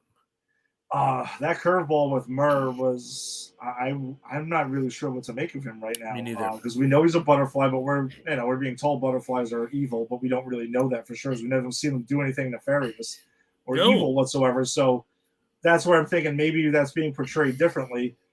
I wonder if he's always been a butterfly, or did one fly into him at some point and take him over? Because during that scene you were talking about before, where Peacemaker gets dropped off and he's kind of like starts getting wasted and he's smoking a bunch out of a bowl and he's fucking drinking a Jack Daniels. It's my favorite scene in the show. It's really good. He's doing a dance thing to a... Do you know that song he was listening to? Not 100%. It was... So it's I actually do know this. I used to because I used to listen to this type of music when I was a kid. It's a band called Faster Pussycat, and he's actually wearing a Faster Pussycat t-shirt in the scene. Okay. And it's called House of Pain, and it is about the lead singer's like abusive childhood with his dad. And so that's why I thought it was just such a perfect choice that, of course, he's going to go home and he's going to listen to House of Pain and get stoned and drunk and just like completely try to numb himself after like having his dad tell him, I have never loved you. I loved your brother who you had a hand in killing, and like after all that. And I thought it was such a cool choice because it's not like Faster Pussycat is not Guns N' Roses or Bon Jovi or Poison. They're not someone that everyone knows. It's kind of like I wouldn't say it's a deep cut because I don't really know deep cut in 80s metal, but it's a mid cut. I mean, it's one that you really, that not everyone knows. So I just thought it was a really cool choice for that scene. And this scene made me go, John Cena can act. Like, he's not just funny. Like, I actually tweeted at him afterward, like, dude, your performance in this was great. Like, just because, I felt like telling him that because I really, really believed it. And again, I told you I used to have a problem with wrestlers become actors because I grew up when Hulk Hogan was doing that shit. But like John Cena really kills it in this scene. Yeah, no, he crushes it. I also want to, you eloquently, describe what he's going through in the scene. But we also find out after when his brother died, it looks like they were having some sort of a fight, like, just literally fist fighting. And it looked like it was kind of being set up for that. But then when his brother gets knocked down and has like a seizure and dies, and he has a picture of him and his brother that he holds to his chest. Yeah. And he drops to the floor as he's thinking about like Ric Flair and stuff. So you can see a lot of this shit is weighing on, and it's really fucked up. And you felt pretty bad for him. It explains a lot. The fact that I'm going to give both John Cena and James Gunn so much credit here, because if you told me at the end of the Suicide Squad that Peacemaker was going to have this incredibly tragic, fleshed out, emotionally like real and resonant backstory, I'd have been like, what are you smoking? Come on. Did you see this movie that I saw? He fought a star alien. There was Ratcatcher in it. Get the fuck out of here. But like, I'm watching this going like, wow, Peacemaker's not the best of guys, but can we cut this guy a break? He's been through a lot. Could someone give John Cena a hug for me, please? I was going to say, Peacemaker needs a hug after this scene, man. He really does. But then the other things that we see, though, in the scene are pretty funny. Well, some of it is because we see it flashes to Economist taking care of nursing Judo Master back to health. Then we get Adebayo, who's ignoring the call of her girlfriend because she's kind of like really wrapped up in shit. And she ends up making a connection. That's why she calls Murr at the end. And then we get also Harcourt is going to picks up Vigilante, who Economist gets him out of prison, starts screwing around with things, and he gets walked out because they want to make sure he doesn't kill Peacemaker's father, because obviously you're going to piss the guy off. We're trying to get him to work with us. You can't do that. Yeah. And that's what Murr says. Merle says, he's like, we're trying to get this guy on our side. You don't think he's going to realize what you did We have to stop this. And it's true. Like, I really like that. Like, yeah, Adebayo thinks that she's doing the right thing, and it's a very Amanda Waller thing to do. But Merle has said 1,000 times, I'm not Amanda Waller. We don't do things like that. And so I kind of like that this really like personifies and shows that difference in leadership. And we get Merle watching Lethal Weapon 4. Which is fantastic. And with nothing else. He's just staring at the screen, watching at home alone, watching Lethal Weapon 4, which I think is hilarious because we get all the serious shit and then we get that. And I think anything else is we talked about the ending already. The conversation that Murr has though, when he's been fed up with his team at one point, he starts calling them out for all the dumb shit that they're doing, is hilarious because he's yelling at them. He refers to them as the Apple Dumpling Gang. Yes. Which I didn't get the reference, but it's I didn't get. I looked it up and I thought it was pretty funny, especially the fact that Bill Bixby is in that movie. It just ties into the comic book thing. Shit, I didn't realize that. OG live action Hulk. So that was funny, and he's just like, we get Economist talking about how like, he calls out fucking.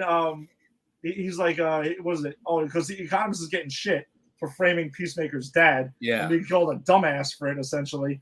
And Adebayo's getting shit for trying to get his dad killed and stuff. So Murr's letting them all have it. And then he goes ahead and tries to shit on Harcourt. And he's like, I call out sick all the time, and you guys believe it. And Harcourt's like, I don't fucking believe it. I just don't give a shit. Yeah.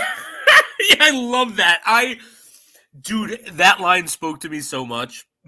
Like, all of us who have jobs, we all know this shit. Of course, like you're not that. So because you know what it is. Because, and this actually is a funny moment because when they say that, wait a minute, Murr goes, you sent Peacemaker's best friend to kill his father, and that's when the Economist goes, well, Peacemaker always says his best friend's eagerly, but we're talking about vigilante. Yes. And they do this whole thing like, well, you think anyone thinks that they sent Eagly into a prison to kill his father? Oh, Harcourt, Mike. Why are you attacking me? And he's like, because you're not that smart. I call in sick all the time. It's like, I know that. I just don't care. I just love that interaction. The whole dynamic, besides Peacemaker with them, with the whole team is pretty damn funny, man. Like they really did. Like, I don't know any of this cast outside of John Cena, I guess. Oh, and of course, the T2, of course, his dad. Yeah. But this is a perfect casting. Like, I love their chemistry together. Just even without John Cena works. Oh no, I also know the Adebayo from Orange Is the New Black. But you get my point. Yeah. All right. So we'll see what happens with Peacemaker next week. I'm loving this show, and I'm really good. I know we don't have many. What do we have? 5 episodes left? I think we have 4 left. Oh man, I'm really going to be sad to see it go, and I know it's getting a second season, but this is like, I love the fact that we can have these shows now and stream, and they can be R-rated, and we don't have to worry about censors and stuff. But I kind of hate that we have to wait like so long between these shows, because I am loving this experience, and we only have 4 episodes left, and then God knows when it's coming back, and it's like, I don't want to wait. I'm really enjoying it, but yeah, that's my 2 cents about this. I'm really loving this show. No, me too. It's just this episode specifically too is that they still give us a lot of the humor. It's not like this week the humor took off, but we're still getting the obscene, crazy humor. But at the same time, they're actually dealing with like serious shit. Yes, and making these characters like real characters and not just like bullshit. So.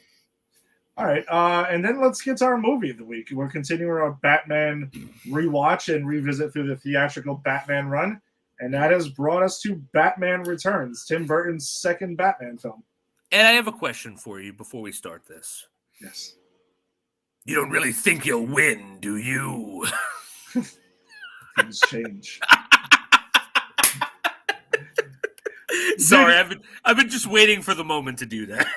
So you want to know what's really funny? And I actually slipped my mind for a minute until I watched this. I actually, I used to, when we were in high school, I used to do a lot of film, and so you know this. I used to do a lot of videos and film. And I did when I was on the basketball team, I did highlight tapes for us like after the season. and I actually used that scene Nice. in the tape back then.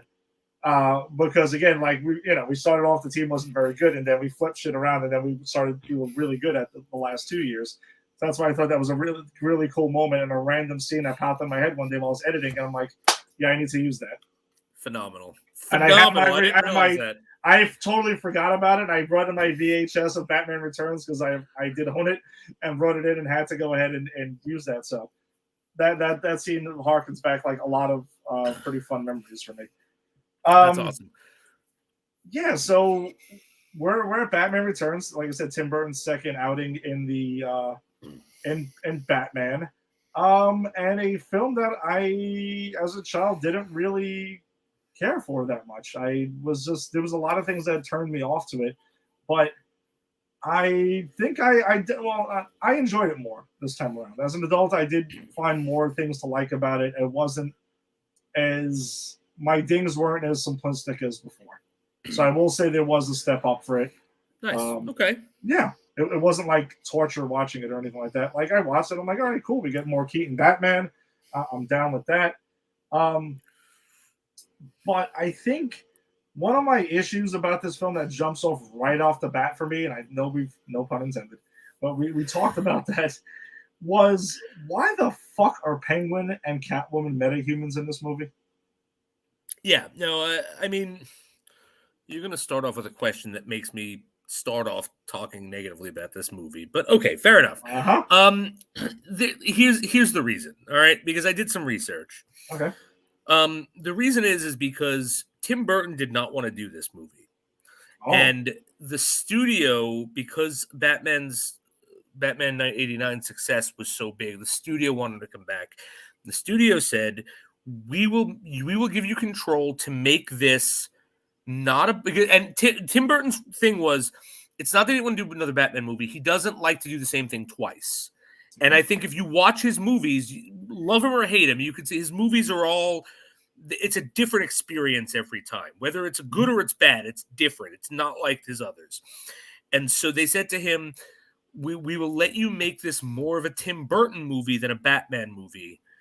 And they released a lot of the reins, and that's why he takes a lot of liberties with the characters of the Penguin and Catwoman, and sort of makes them, something they're not in the comic. The Penguin is not this like grotesque, deformed, disgusting, vomit-inducing creature that lives in the sewer in the comic, as we all know.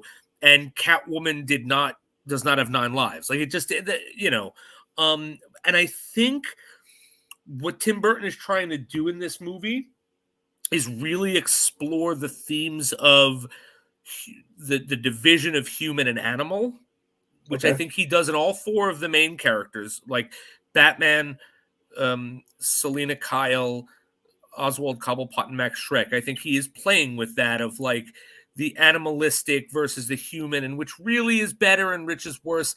And so I think he made choices that I don't agree with for a Batman movie. And so that's why I think it is, but it's very like, what I've realized about this movie on this rewatch is it's probably a better movie and certainly a better Tim Burton movie than it is a Batman movie because of the liberties it does take. In particular, I want to say with the Penguin, I could almost hand wave the Catwoman stuff as like, okay, it's just a different take, but I think the Penguin is so different that I enjoy what Danny DeVito does, because I think Danny DeVito's an amazing presence in anything he's in. Yeah. But it's not the Penguin. So yeah. So I think that's like the answer to your question. Okay. Well, let's jump into 2 comments right here that we got regarding Batman Returns before we continue. Tim is quoting, "Remember, Max, you flush it, I flaunt it," quoting the Penguin right I love there. it. Remember, Max, you flush it, I flaunt it. Good line, though. Great line. I'll give it that. There were some great lines in this movie. Again, I like this movie. Some great lines in this movie. Oh, no, there are definitely some great lines in this movie. And Rick is here. Rick, thanks for joining us. Wait a minute. What? Almost as good as Martha? Martha. Why did you say that name? So, well, all right. So, what do we say? What is the better creative choice? The whole Martha scene in BVS, or the choice to go with metahumans as Penguin and Catwoman? The better scene is the metahuman scene. Yeah, I mean, think come so. on. Martha's pretty rough. That's pretty bad. Like, it's not what you want. Again, what I always say about that scene, and I said it on our show, and I will continue to say it. I understand what they were trying to do. It just didn't work. Yeah, exactly. That's what I'm pretty sure I echoed that as well. Yeah. And there are other movies that got the point across in shows, yes, and just did it much better. Yeah, 100%. So I guess let's start off, because it is by title a Batman film. By title, because Batman is returning. We don't get a lot of Batman in this movie. No, we don't. And that actually really don't. And I don't like that. I didn't realize that until this viewing, because again, this movie I saw in the theater and I've seen a ton of times, and I always just watch it through my nostalgia glasses. But when I watch for this show, I always, as best I can, try to remove them. Yeah. Wait, I'm Superman now. No. But you never would have noticed it. Right? I mean, I look so different without the glasses. But like, looking at it critically as a Batman movie for this run, there is very little Batman in this movie. Too little. I think, to be honest, we don't get Batman. I think I clocked it. We don't get Batman until like a half an hour into this movie, except that scene that I was mocking in the beginning. Not mocking, but doing, where he's like sitting there and the bat signal goes up and he just kind of looks up. Like, that's the only Batman we get for about a half an hour. I want to talk about that scene too. I'm glad you brought that up. What the fuck was Bruce Wayne doing in there? Just like, he literally sitting and thinking about, like, man, I need to fight some crime. I wonder when that time's gonna come. All of a sudden, the signals pop up and they tell him, and that was it. I think the thing is, he could be thinking about anything. Maybe he's sitting there going, I don't really like cold soup. I should maybe tell Alfred to fix the menu. So, oh wait, Batman? All right, I'm here. Like, he could be thinking about anything. The man. I just thought it was funny, like the way he's pondering there. It just looks so random, and the shot it sets up is phenomenal. Obviously, where he stands up and then there's the Batman logo behind him. It's phenomenal. Yeah, it was just great to get to that shot. That was pretty much what it was. Angie had a good question though. So we find out that now at this point, the bat signal goes up because Commissioner Gordon, there's shit going on. The Red Triangle gang is attacking Gotham, and he says, "Is like, no, get the signal up." So they shoot the signal. It goes in the air, and then I guess Alfred or somebody has set up these 4 bat signals around Wayne Manor that set up to let him know that the signal is going, or whatever it is. Maybe they're who cares? However, I mean, now that you break it down like that, it doesn't make much sense. But Angie asked me, what happens when Bruce has people over and they see that no one sees these things? But I'm like, in the defense of the film, from what we've seen of Bruce Wayne, he doesn't have a lot of people over unless he's throwing a fundraiser event, apparently, like the first one, when everyone their mother is over. Which then he hides that shit, I guess. Yeah. Wow. Tim is saying he was thinking, how do I avoid Volkswagens? I mean, possibly. You know what? It's canon. Tim, it's canon now. That's what he was thinking. How do I avoid Volkswagens? Yeah, so I thought that was just an interesting way. I never thought about it, put any thought into this whatsoever until this time around. And I'm like, yeah, I guess it makes sense because he has to be looking out in the sky every single time that they flash the bat signal. So how would that be communicated to him? Yeah. So, all right, whatever. But it does set up a great shot. I love that shot of Michael Keaton there and Stanley with the bat logo behind him and stuff. That's great. And then he shows up in the scene. So he fights like the Red Triangle gang twice in this film. He doesn't really get into a hand-to-hand with the Penguin because that would be absurd and he would just kick his ass. Right. He does, however, strap a bomb. Yes. That's my word. My name today is Bomb Clown, in reference to this moment. For those of you who say Batman doesn't kill, this Batman literally straps a bomb to a clown and watches him explode. Yes, kicks him over the thing, I think it is, and knows he's killing him. So again, for those people who shit on Batfleck for being Murder Bat, do your homework, buddy. Unless you're gonna say, well, Batman didn't kill him, the bomb did, which is ridiculous. Yeah, it's just totally nonsensical. So yeah, he gets the two fights. He has the Catwoman stuff for Batman in this film is probably the most interesting stuff he does. Agreed. Uh, because I mean, that's his biggest interaction. Like Bruce Wayne obviously is attracted to Selena Kyle the second he sees her. Granted, we'll get to her in a second, but she's a zombie walking around because that's the only way to explain her in this film. So maybe Bruce is digging the zombies. I don't know. He's into some stuff. Maybe he's got necrophilia. Yeah, I guess so. Especially when they're like walking and talking and stuff. And he wants to save the city, obviously, and that's why that's his beef with Penguin. Penguin's motivation to stop Batman, I don't know. It still seems like it's a very loose thing. We can talk about that more with Penguin. Yeah, when we talk about Penguin, I have some things to say that are positive and negative about his motivation, but I'll save it till we get there. But yeah, so I don't know. He's just Batman does it. He returns technically, but not a lot. And his connection with the Penguin is just like, all right, you're trying to fuck with the city, I'll stop you.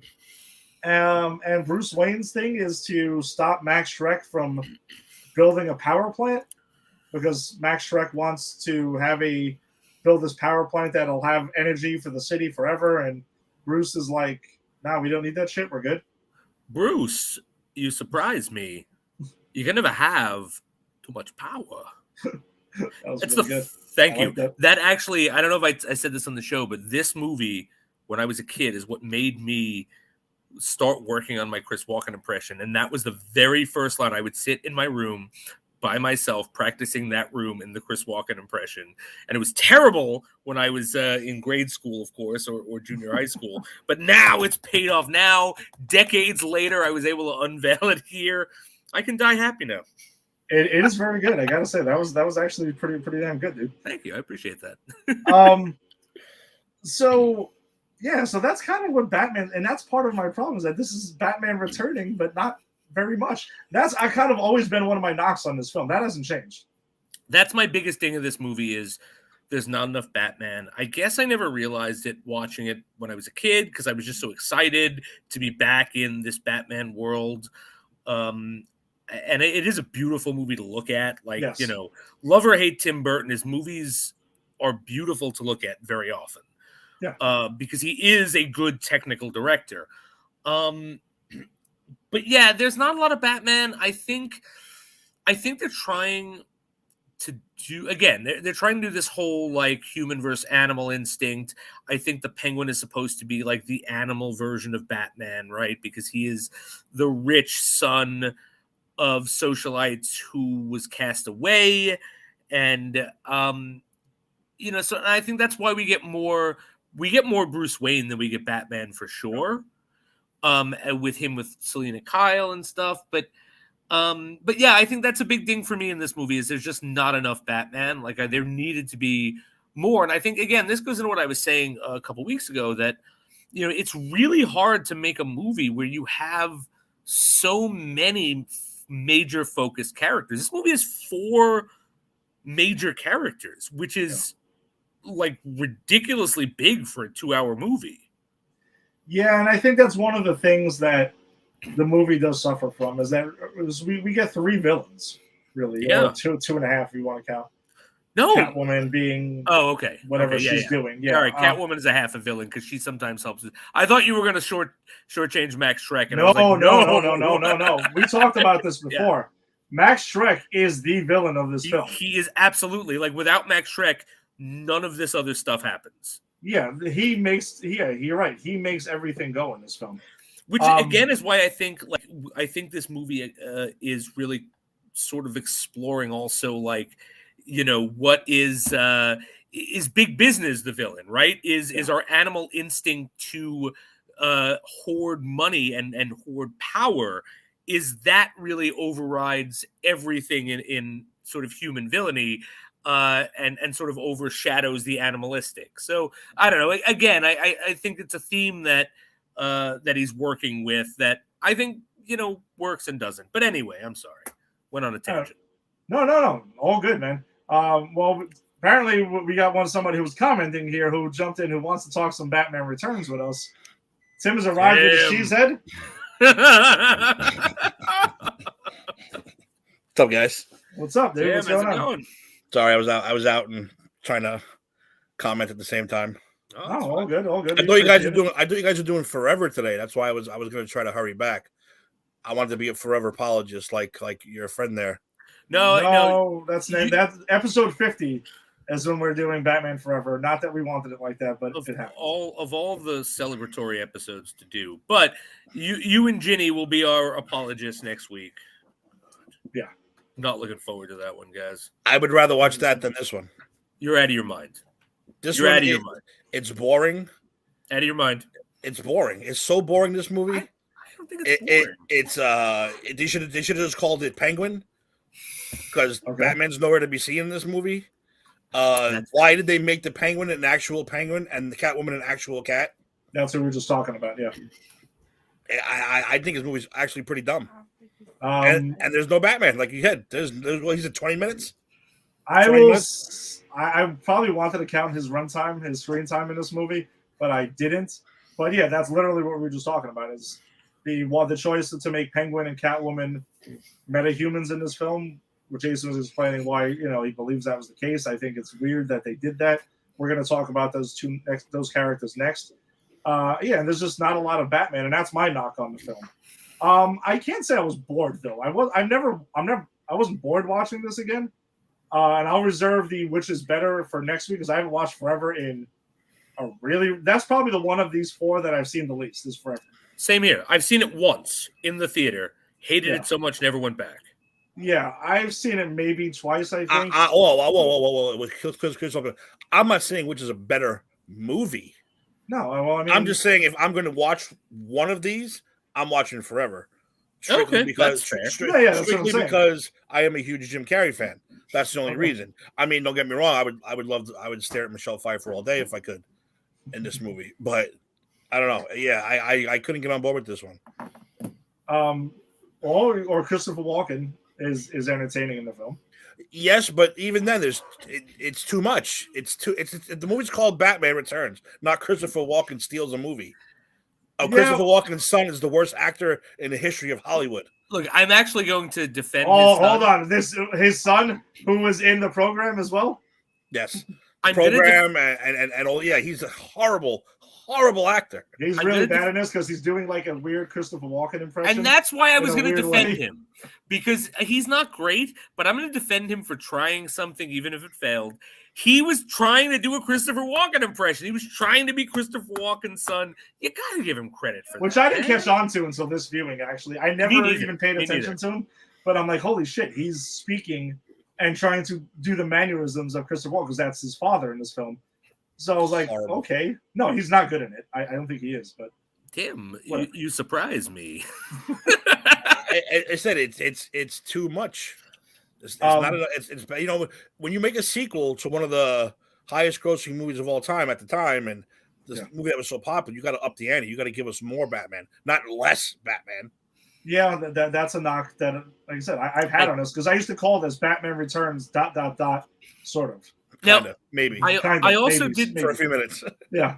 I did a little reading on this as well, though. And the reason there is so little Batman is because of Michael Keaton. What do you mean?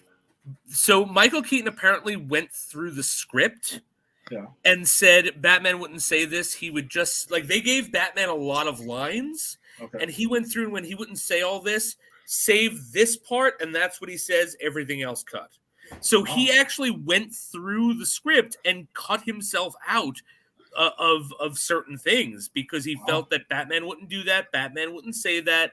So again, we can't if that is to be believed, and I've read that on multiple sites because I was doing a bit of research, then yes, it's a problem of the movie, but we also can't then blame it solely on the movie because this was a choice that he made as an actor that he shouldn't have had. He should be more of a backstage presence. I don't agree with that choice. I don't think they should have let him do it, but it is what it is. Yeah. Okay. All right. So let's shift. We talked about the brief version, the brief Batman we got. So let's shift the focus to Catwoman. The fact that she's the metahuman, and she gets killed by Max Shrek in the way she does. Okay, I'm good with all that. But then she falls out a window, which she probably should have been splattered. And she gets bit by a bunch of cats or licked by a bunch of cats, and that's how she gets her powers. Regular cats, not radioactive cats. Nothing like that. Radioactive cats! I don't know. Like, I'm watching this and I'm like, holy shit, this is how I remember it. She just got licked by cats, and suddenly they bring her back to life. And she's a zombie because she goes back to her apartment and she's reliving the scene she just did. And then because we get Selena Kyle's like a lonely lonely secretary living in Gotham, and when we get from her own dialogue. And her mother is overbearing. We get a lot of things of her mother on the answering machine. Yeah. She has a moment where she comes home and she goes, "Hi, honey, I'm home." Oh, that's right, I'm not married. Like, so she's a real sad sack. Yeah, she's self-deprecating about her not too much success with dudes or whatever, until apparently she dies and becomes a zombie, and she walks around and she messes with her hair. She makes that different, and Bruce Wayne's like, "What's up?" Like, now I'm interested. Like, how you doing? Yeah, pretty much. Batman also interacts with her briefly because he saves her before she gets killed. Yes. There's that one scene when he's fighting a Red Triangle gang. But yeah,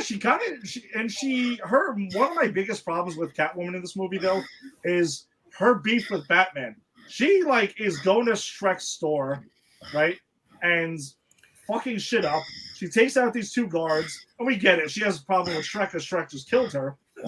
And yeah, she just goes out in the town, and he stops her from doing it. Napalms her briefly. They get into this brief scuffle, and she says, "Well, I'm going to go join the Penguin now." Well, here's really. But watching it this time, and you had told me that was your problem before I watched it, right? Yeah. Again, and so I did have that in mind, and I do. Again, here's why I am not as down on certain things with Catwoman. I have a lot of problems with the Penguin. We'll get to it when we get there. Yeah.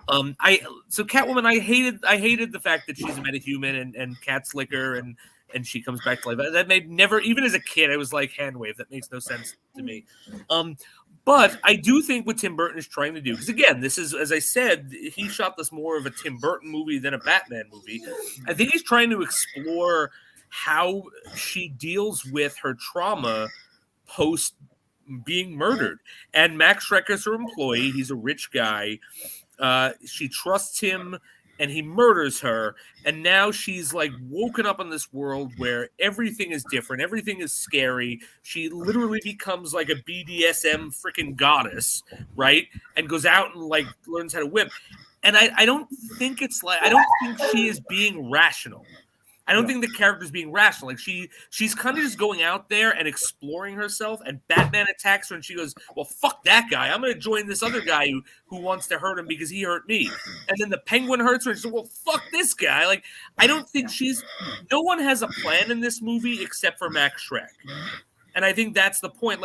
She just sort of, yes, the Penguin has a plan that would never have worked. He has a plan that's really bizarre, but it would never have worked without Max Schreck, to be honest.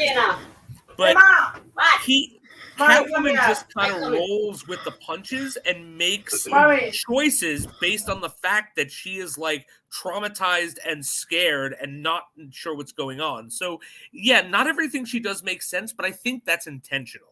Okay. Whether it works or not, it's a different story. No, I can see some of that why she'd have the beef with him, but it's just that she teams up with Penguin, right? She goes to that scene where she goes to his lair and stuff, and she does the laying on the bed thing, and obviously the Penguin is one of the horniest dudes you've ever seen on film in this entire movie. I don't get horny. Well, hey, listen, he's been in the sewer. He grew up. I'm gonna assume it hasn't happened for him.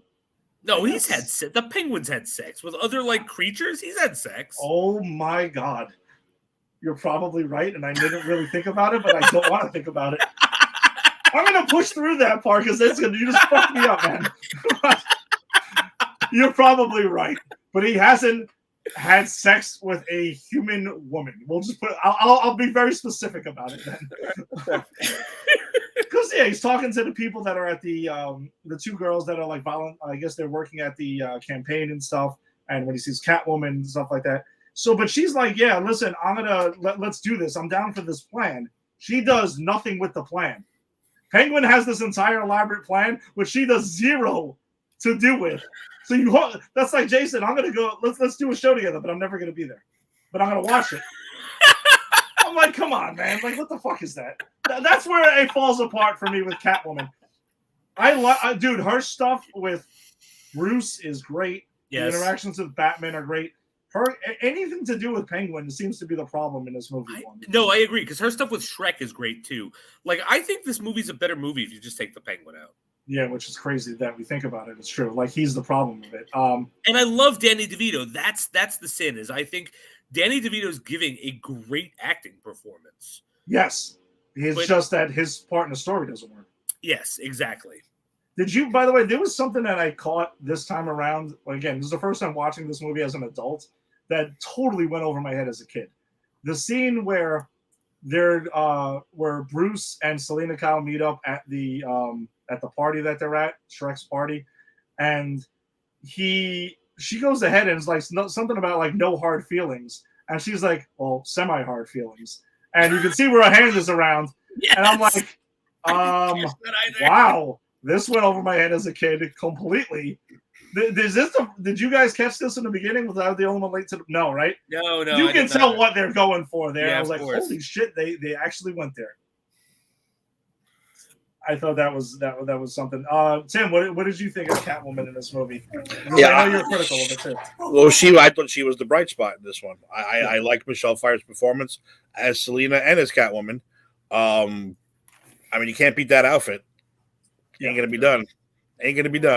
So. But again, the fact that she's an actual cat, and not to jump ahead to the ending, but she's getting shot, and one life, two lives. It's like, dude, really? You can't. No, you can jump around and talk about everything with Catwoman. Yeah, that's what I'm saying. The whole ending with her getting killed 8 times is completely fucking ridiculous. That's why it takes me out of the whole movie. But Michelle Pfeiffer I thought was fantastic. I'd put her at the top of the Catwoman list. Same here. She's the best Catwoman we've seen live action, for sure. Yeah, I would say so far. Yeah, that's the case. We'll see what Zoe Kravitz brings in the Batman. But yeah, we've only got Anne Hathaway, who's like Catwoman, but not really. But in this one, though, by the way, Catwoman, there's no cat burglary going on. She's not stealing anything in this movie. No, she's just a cat. She's literally the cat instead of the cat burglar. Yeah. Because I've always taken her name. Yeah, her name has always been like a spin on cat burglar. But she steals things. Instead they're like, no cat burglar, actual cat. Yeah, actual cat. She's almost like the 66 Batman. Listen, Julie Newmar acted like a cat. We're gonna take that to the next level. She's gonna be like you said, a BDSM cat. Yes. She's gonna be a latex wearing, whip fucking throwing, that kind of cat. And Tim, I'm glad you brought up the 66 one, because I really think you have something there, because there are a couple of moments in this movie where it feels like Burton went, we're going to take a 66 theme and Tim Burton it and darken it. Like, because the whole, I know we haven't gotten to the Penguin yet, but the Penguin's whole thing of becoming mayor is literally a Batman 66 episode where Burgess Meredith, as the Penguin, is running for mayor and kissing babies and tries to dunk Batman in a vat of acid. So I really do think this was this was them trying to go, let's take some concepts from the 60s version and modernize and darken it. And some of it works and some of it doesn't. Yeah, I see that. I definitely see that. So if that's it for Penguin, Catwoman, let's. So before we go for Catwoman, I got 2 pieces of trivia. One, initially, Michelle Pfeiffer was not cast. Do you know the first actress cast for this? Wasn't it Madonna? Or Madonna wanted the role? Madonna wanted the role, but Annette Bening was cast at first. Interesting. And then she backed out. And the person who really wanted the role was, I'm blanking on her name. Who's the woman from Blade Runner? Oh, damn. God, I can't think of her name either. But you know who I'm talking about, right? We are on computers. I will get that up. Yeah. Time to IMDb. That's what we're trying here. But so Sean Young, that's it. Thank you. Oh, so, who's terrible. Sean Young wanted this role so badly. She showed up to the audition in her own Catwoman outfit and proceeded to kind of semi stalk the team in her Catwoman outfit to try to get them to cast her. It was like, so that's like lore behind this movie. Interesting. Lieutenant Einhorn is Catwoman. She's a terrible actress, so thank God she didn't get that role. Yeah, no, I mean, I liked her in Blade Runner, but that was about it. Did you see her again? I'm going to throw out this. You see her in that Nicolas Cage helicopter movie? What the I hell? don't even know what you're talking about.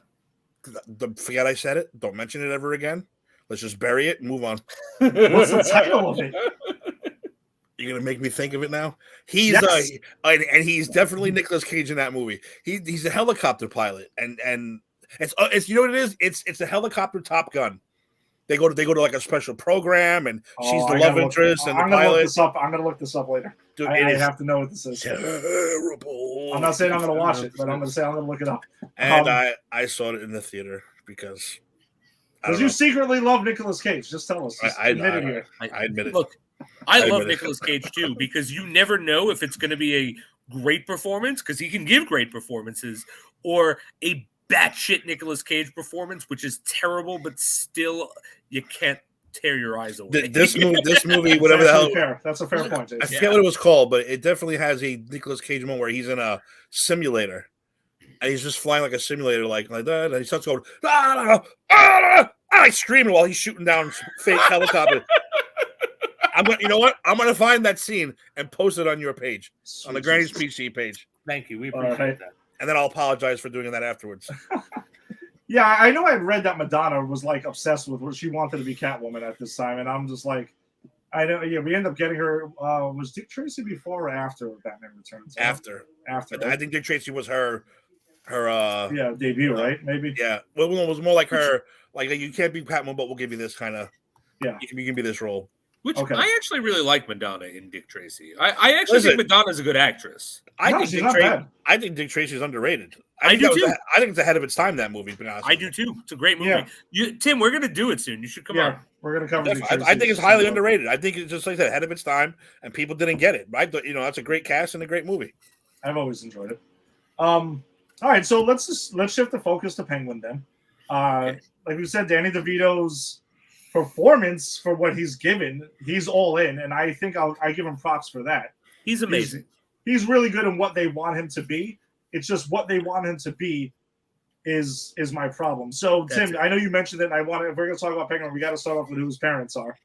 Paul Rubens. And Pee-wee and Simone. Yeah. Simone from Pee-wee's Big Adventure is his mother. I didn't realize that was who his mother was until just when you posted that comment. I didn't realize it. That's brilliant. It. Yep. So basically, this movie is Pee-wee's Big Adventure Part 2. They got together after they drove off into and then they had a kid who looks like a penguin for some weird reason. Maybe his adventure did something to his balls. I don't know. And he's spurting out penguins now. Well, maybe the third adventure was to Chernobyl. Maybe. It could be. But yeah, I always love that fact that it was Pee-wee and Simone, because I thought that was hysterical. Yeah, when I was watching this, it kind of slipped my mind for a second. And then once I saw Paul Rubens, obviously, I'm like, oh, shit.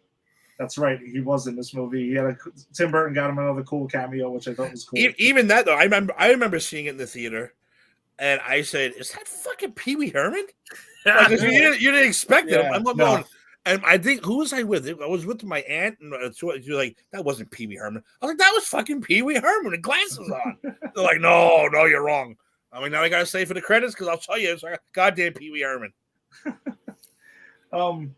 Yeah, so to start off the Penguin stuff, though, like in the beginning of the film, he's born, and he's locked in a cage where he's eating the cat out of, like, pulling the cat in. It's very strange, and they're like, fuck this kid, and they go and dump him in a fucking river. Because that's the thing, is he's not just like deformed. It's not just that he's got flippers and he's a normal kid. He's like an animal. Like, yes.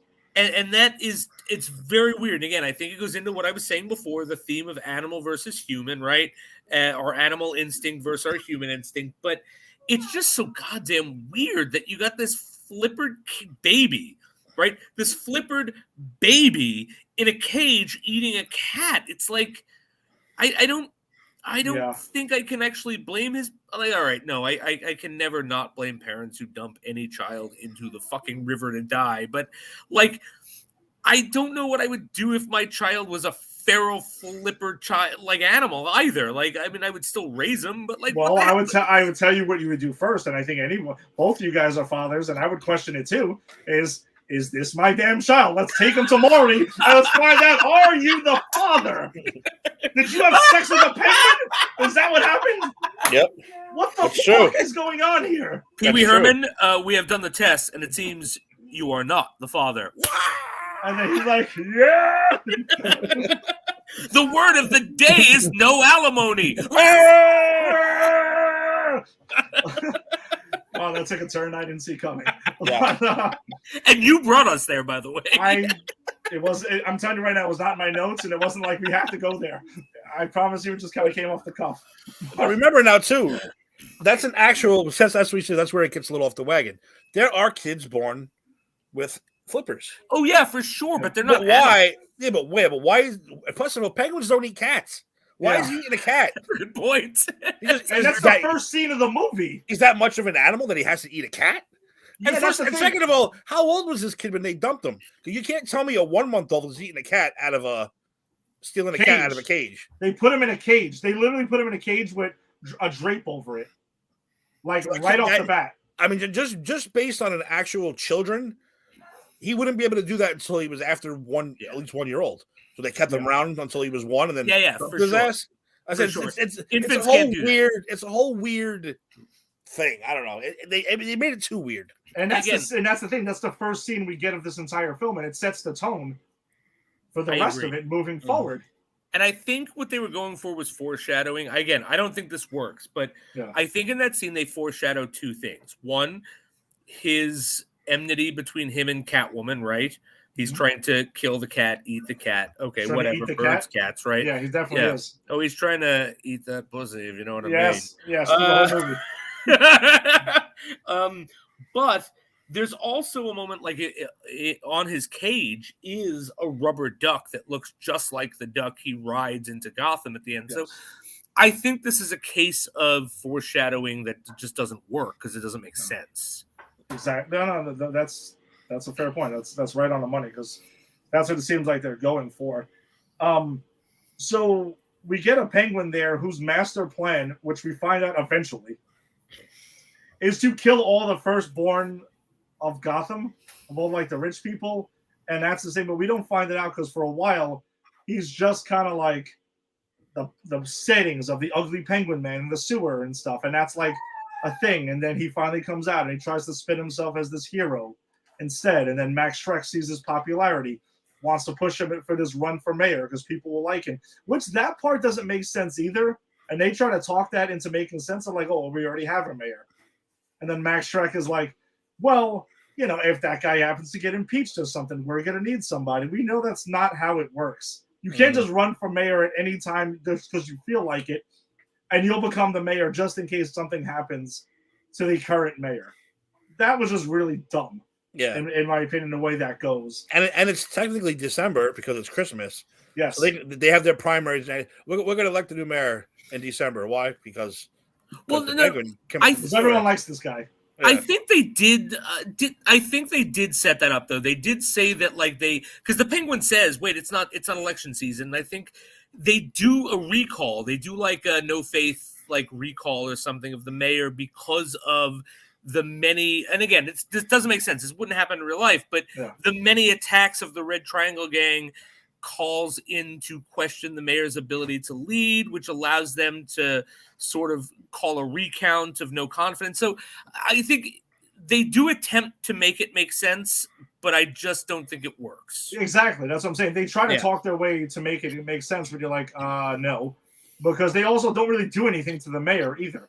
Like, we never heard he got impeached or anything like that. That never happens. Like, if that happened, I could understand. Yeah. The mayor just gets dropped after the Batman 66 plot gets dropped. Yeah, and it's just and also no Ed Koch mayor. Did they re-elect a new mayor between Batman and Batman Returns? That happens, and also where the fuck is Harvey Dent?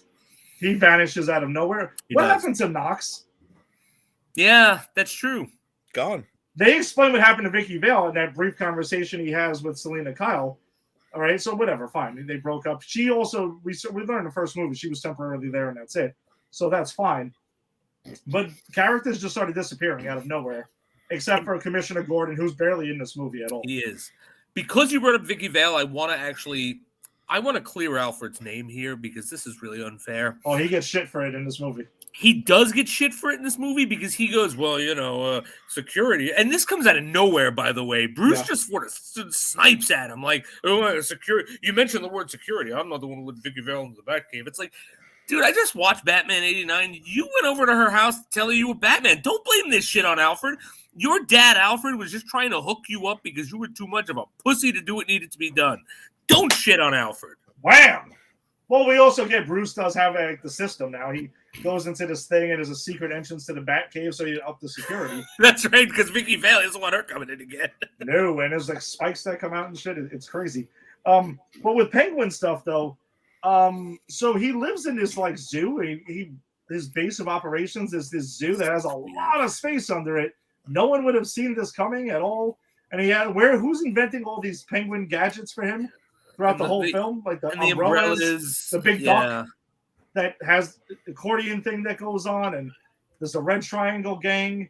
And where did they get blueprints of the Batmobile? Because they show the blueprints on the wall. They do. Where did that come from? Because their plan is to like nothing is explained. Yeah, for Penguin to take. And why does the Penguin have this like thing inside this little news truck of a fake like Ride-em Batmobile that was there?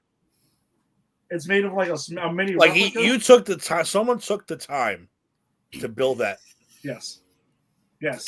So again, I'm gonna posit that Tim Burton went with Batman 89. I did something. I created a real life Batman with a Prince soundtrack that no one thought was gonna work. Now let me look back at Batman 66 and see if I can do a Batman 66 movie that works, but make it a modern day realistic thing that looks like a postmodern German movie from the 1920s, like silent, like that. I really do think that's what he did, because that stuff, again, the mayoral thing was a Batman 66 thing. The whole thing of like those gadgets and who came up with them and him having that writing it, that's something you would expect to see in Batman 66. Yeah. Like, so I really, again, I don't think it works as a Batman thing, but I do think that's what he was thinking. And Penguin talks to penguins. He actually has conversations with these penguins throughout the movie. Well, that's who raised him. I mean, that's why he's the Penguin. Yeah, I mean, I'm just saying. Fuck the Penguin. And why did the Penguin? Why did he become the leader? I don't know. Like he was raised by these freaks and a bunch of penguins. How did he become the leader of them? Maybe Bull Hurley should have been the leader. Yes, Bull Hurley's in this movie. It's true. Maybe he has a minigun. He has a minigun with a monkey attached to it too. Exactly. I love that. But we find out eventually though his grand scheme is to kill the babies, all of Gotham, which nobody knew about really until it comes out at the end. And the Red Triangle gang is going around and kidnapping babies because all their parents are at the event where we have semi-hard feelings mentioned. Mm-hmm. And it's not all the firstborn; it's all the firstborn of the rich in Gotham. Yes, of the rich. I do get this because the whole thing is the Penguin was the firstborn of a rich Gothamite family who, because of his deformities, was shunned and thrown away. So it's a psychopath's revenge scheme, right? Like, I was thrown away by the rich of Gotham. I can't actually hurt my family, so I'm going to hurt everyone who has a child who's in Gotham who's rich. So, I mean, I actually do I don't think it's the greatest scheme ever. And I think, again, we don't really, if that was just his plan and we didn't have that whole mayor thing, maybe they could have developed it more, but I do get his plan. No, I get it. But what I want to say, though, is that Batman is seen as the world's greatest detective in this film because he somehow finds out about this plan when it's never mentioned to him at any point in the film or any clues are given to him. Because out of nowhere, he comes in with, like, I guess it doesn't give a name, but it's like that missile thing that's like a bat boat, and he's going through the tunnels, and he has a device set up where Alfred's helping him like change the signal on those missiles shooting off from the penguins and everything like that. And the radar just happens to make penguin sounds. Yes, exactly. And little penguin things. And I'm like, oh my God, why? That is very much a Batman 66 thing, though. That's what I'm saying. You're it's right. a 66 thing done as a serious movie. Yeah, so that Jason, I agree with you that I do think I didn't think about this before, but after watching Batman 89 and 66 the last 2 weeks, yeah, this is what Tim Burton was trying to do. He was trying to make us Batman 66 for this era. Yeah, and I think it doesn't work for the most part as a Batman movie, but I think there are parts of this movie that do work. Yeah, I think the Batman and Catwoman stuff works for me, and the Max Schreck stuff works. Max Schreck is great. He's my favorite part of the movie. Yeah, I wanted to talk about Max Schreck as the last character for this. Before we leave the Penguin, though, I do want to say that I did clock what the ethos of the character's the Penguin's character is when he's got Max Schreck in the sewer, when he does that line, like, what you flush, I flaunt. Yeah. He says to Max Schreck, "You're a well-respected monster, and I am not." Yeah. And I think that's the thing. It's a matter of, I look like a monster, so I'm not respected. You are a monster, and you are. Like, how do we rectify this? And so, again, I give this movie a lot of credit because I do think whether it hits or not, it is trying some lofty things. And I think, I don't know if you guys know this, but again, in my research, in the original script, Max Schreck was the Penguin's brother. Oh, okay. And so I think they removed that, but I think they kept a lot of it in the interaction. And I think having that understanding with the way they interact with each other, I think that does add a bit more to the Penguin's character. I think that would have been better if they would have left that in, actually. Yeah, it might have made more sense. For sure, because it gives him a reason to hate Max Schreck besides you're rich. Yeah. All right, so let's talk about Max Schreck then, as the last character that's here. I mean, it's Christopher Walken. Can pretty much just show up in anything and kind of just like steal scenes throughout it. He really does. Yeah, his motivation is pretty much, I want to build a power plant. And that sucks energy. That sucks energy. And that's pretty much what I want to do. The mayor's blocking me from doing it, so we need a new mayor. Boom, everyone likes this dude. Let's go. And Bruce Wayne's not on board, so fuck him. That's Max Schreck's character, but it is the guy who drives everything else to happen. Everything, because the Penguin doesn't, whatever his ridiculous plan is with the Firstborn of Gotham, that doesn't work or even begin to work without Max Schreck and this whole mayor thing. Selina Kyle doesn't become Catwoman without Max Schreck. Like, there's no movie without Max Schreck here. And I really think it's interesting too, because it's made clear, and I think this is a commentary on sort of big business and capitalism.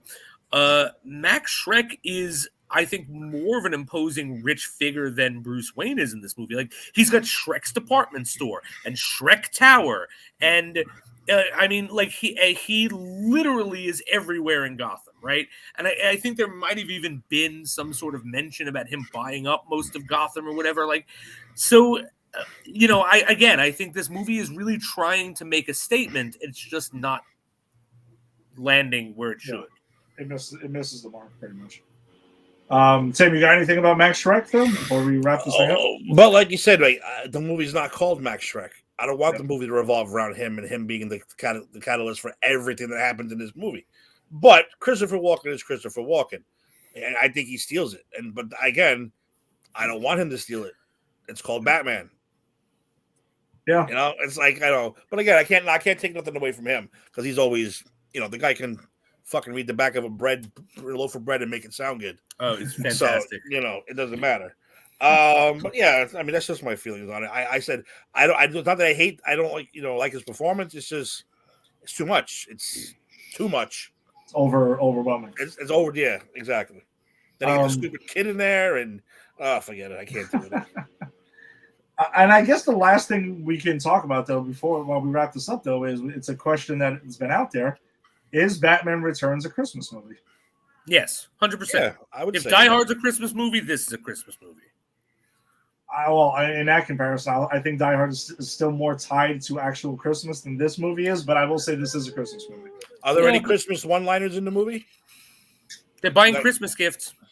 No, but you guys just watched though. Are there any Christmas puns or any Christmas lines? I don't think so. No, not really. But like, no, there is the very important line, which is probably one of the best lines of the movie, between Batman and Catwoman. Not a pun, but about the mistletoe. Mistletoe, yeah, mistletoe is deadly if you eat it. It's even deadlier if you kiss and mean it. Like, yes, because that's how they realize who they are. Which there you go. I think is one of the best scenes of the movie.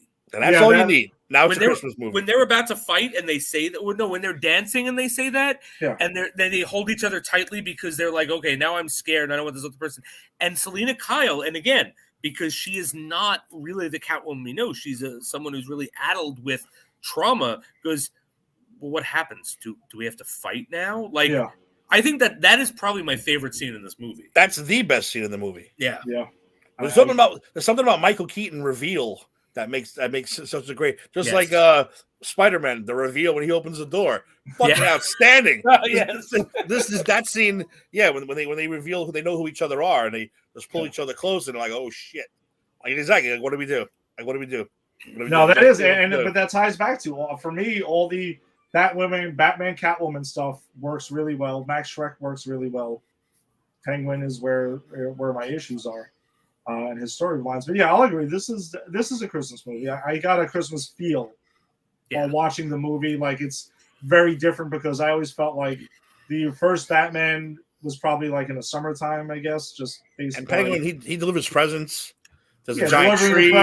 There's the tree with the girl that. Yes, there's Miss Gotham, who we didn't even touch on, but like, he just murders that woman.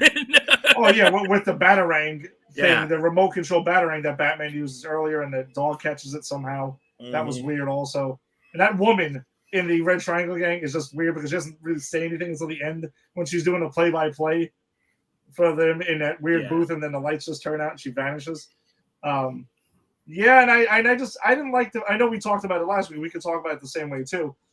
Is the Batmobile in this movie is kind of shit on.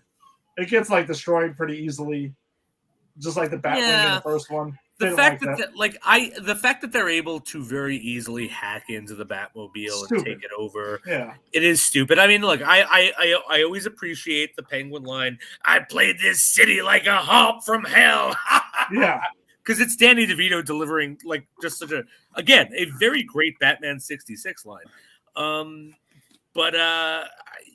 I agree with you. Like, I don't think the Batmobile being hacked and taken over like that never really landed for me. No.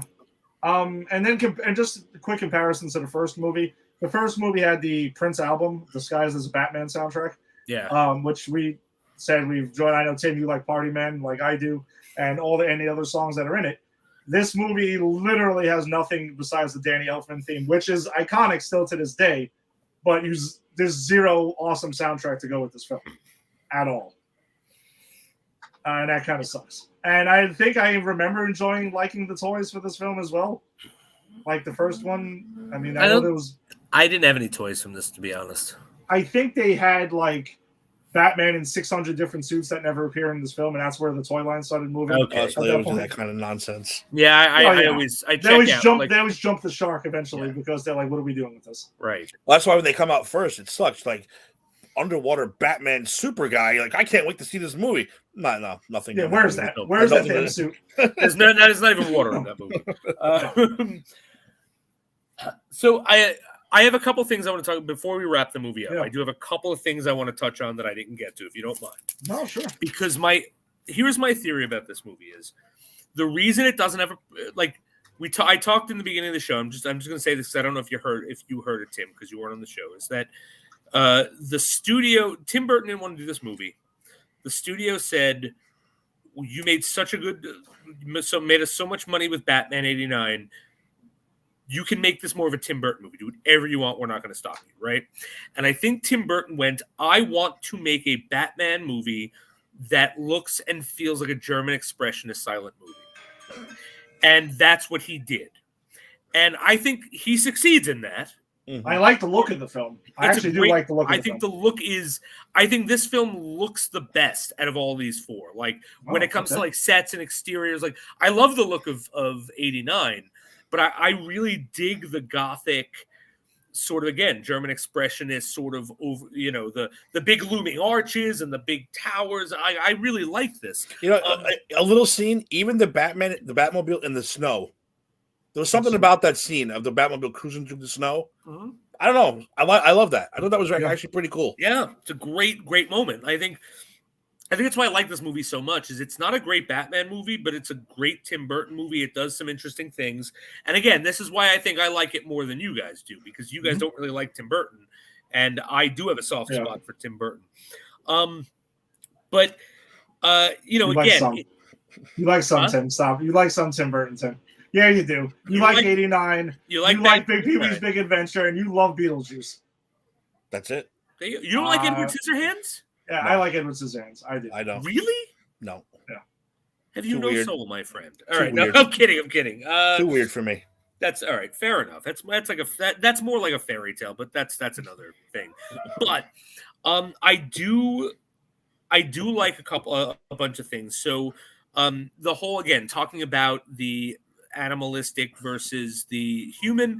The Penguin literally quotes the Elephant Man in this movie. And the Elephant Man is famously someone who was born so deformed, but was a very gentle person, but was mistreated because of his deformity and labeled animalistic. He says, I am a man. I am a man. What is it? I am not a man. I am an animal, right? That's a reverse of, he says that at the end. That's a reverse of what Elephant Man says. I am not an animal. I am a human being. So we kind of have that. Max Schreck, the name, is literally the name of the guy who plays Nosferatu in the silent movie from the German Expressionist era, Nosferatu. Oh, wow. All of these scenes look like they're straight out of the movie The Cabinet of Dr. Caligari, which again is a German Expressionist silent film. And even if you guys don't like silent films, worth your time, because I think it has like the first or one of the first twist endings in a movie. Okay. The Penguin looks like Dr. Caligari in the sense that he's like short and squat, and so I think like what Burton is going for is interesting, and I like what he's going for. I just don't think this is a great Batman movie. I think it's a great movie. It's just not a great Batman movie. And so I just wanted to hit on those parts before I let it go, because I did say some negative things about this movie, but I really do like it. Okay, and that's like I said, that's completely fair. I can see that. I didn't walk away disliking it as much as I did the first time. I just think, again, I think I agree with Tim on this, is that it's just I want a Batman movie. Yeah, from Batman Returns, and I didn't get it, but there's still a lot of things I like about it. But overall, there's a lot of things. I think there's more things I dislike about it. But I wouldn't say I hate it. I won't say I hate the movie anymore. Now, we'll see in comparison when we get to the end of our Batman run, where we rank all the Batman movies and see where this lands. I already can rank mine. Oh, I'm sure. But I want to do it as watching last. It now. You're right. It's almost last. Almost, for me. If you said this movie is worse than Batman and Robin, I would have to cut you out right now. Of course not. Okay, so Batman and Robin is last. Of course. Okay. I think that's universal. I'm pretty sure. Of course. It doesn't matter. But my second to last might piss you guys off, but it's okay. What's your second? Dark Knight Rises? Yeah, I'm not totally surprised by that. I'm not surprised by that movie, son of a bitch. Not surprised by that. But we'll get to that in a few weeks still, because we do got plenty of Batman left to go. So thanks for joining us this week. We appreciate it as always. If you like what you heard today, you can go ahead, and if you're joining us on Facebook, you can like the Pop Culture Bros group. That if you're watching us there, if you're watching us on the Granny's Peach Tea group, go ahead and join that group. Both groups are a lot of fun. If you're watching us on YouTube, hit the subscribe button on Pop Culture Pros and follow us all the other cool shows that we have on here. Same thing with Twitter and Instagram, and the audio-only version. Just subscribe, and you'll get all the cool stuff. And all that cool stuff, though, is including Tim's shows that he also has. He has the Just Too Sweet show. If you're into wrestling, he does that show with Eric. He also does Shooting the Sith. Where's Shooting the Sith, man? We got some Book of Boba Fett Might be tomorrow afternoon. I'm hoping early before football starts. Okay, all right. So we got that. If you're into Star Wars, you can check Tim out on Shooting the Sith. Sometimes Jason and I pop in there as well. Tim also does Unsportsmanlike Conduct, which is still going while the football season is going. And you've been his producer on A to Z, no? You've been doing... I've become the Ed McMahon of the A to Z show. And if you're wondering, it's hosted by Eric Zant, who covers everything from A to Z, including... Prince Albert to Princess Zelda. Wow. Is that Prince Albert? Do I need to ask which Prince Albert that is? Because there's a couple. There's a wrestler, which would probably be Eric. Probably Eric who would cover the Prince Albert the wrestler. In all fairness, I'm really just going for something that starts with A and Z that are somehow related. I was thinking Prince Albert in a can, but I don't even know what that is. So it doesn't matter is what the question is. But Eric and I are actually on Facebook setting down some information. I'm going to be guesting on A to Z at some point, doing British comedies and British shows, because I didn't know this, but Eric is a huge British TV fan. I'm a huge British TV fan.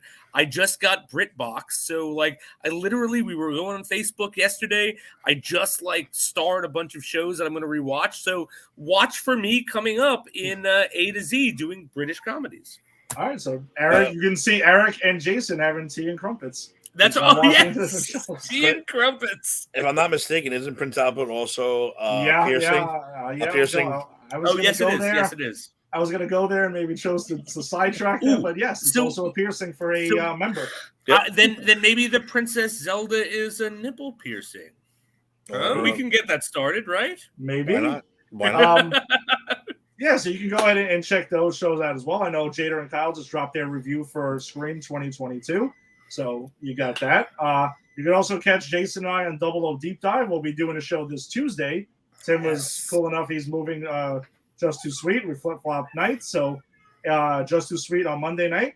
And you got Tuesday night, we'll be back and we'll be discussing GoldenEye. And Jason, anything else we got? Man, we're going to be dropping GoldenEye, which is the first of the Pierce Brosnan. I'm very excited about that. And I have actually been looking, and I think I might have found it, but I have to check. I've been looking for a site that I can play GoldenEye 64 on, which if I find it, I'll send it to you and Ginny. If not that you have to, but if you want to. So I'll be replaying the game and rewatching the movie to talk about it. And I've even an idea. I don't know if this will work. I'm just throwing this out there. This may never happen. But I heard that you can play video games and stream them on Twitch. So if there is a way to have a PCP GoldenEye 64 Twitch tournament, I would absolutely love that. Get the three of us, get Ginny, get Jada and Kai, anyone who plays video games, Farachi, anyone wants to play, we go and do it. So I don't know if that can happen. I don't know how that works, but I'm going to be researching that because I think the most significant non-James Bond movie, like James Bond thing in the franchise that isn't a movie, is that GoldenEye. I think that GoldenEye has changed lives. I've never played it. What? I didn't. I moved on from Nintendo. I went to Genesis and stuff after, so I've never played. I know the hype around the game, but I was off Nintendo at that time. I was actually talking to Rick about this earlier. I got an N64, but it was much later after that craze kind of winded down, and I got it just to play wrestling games like the WCW NWO Revenge and WrestleMania 2000. I actually got GoldenEye Reloaded though on PlayStation 3. What'd you think of that? It was all right. I mean, it was weird seeing Craig in GoldenEye, right? Yeah, I didn't really care for that. I played GoldenEye N64 though a couple of times, but the craze was kind of already over, so I missed that boat. But I would be down for that. I would check that out. Awesome. All right, so then that wraps it up. That does it up for us. We will be back on Wednesday with our next episode of Granny's Peach Tea. We are turning the Big 5-0. It is the 50th episode of Granny's Peach Tea. I mean, I can't believe we're already there. And we'll be talking about Batman Forever. Tim, I'm assuming you will be joining us as a defender of Batman Forever. Ginny, who does Double O Deep Dive with us, she would be on as well to talk about Batman Forever because they both love the film. She'll be my tag team partner. Yeah. Exactly. That's right. It'll be a tag team match. It'll be a tag team match. Yeah, so we'll be talking about that. We'll have some Kiss from a Rose. We'll have some Riddler to go. We'll be also talking about the episode 5 of Peacemaker, along with the latest in CW. And if any crazy trailers drop for anything in our wheelhouse, then we'll open the show and talk about that too. So enjoy the weekend. Tim and I, I'm sure, will go watch some football and some sports and crap. Exactly. And we'll see you next week. All right. So be safe, take care, and peace. I'm Batman.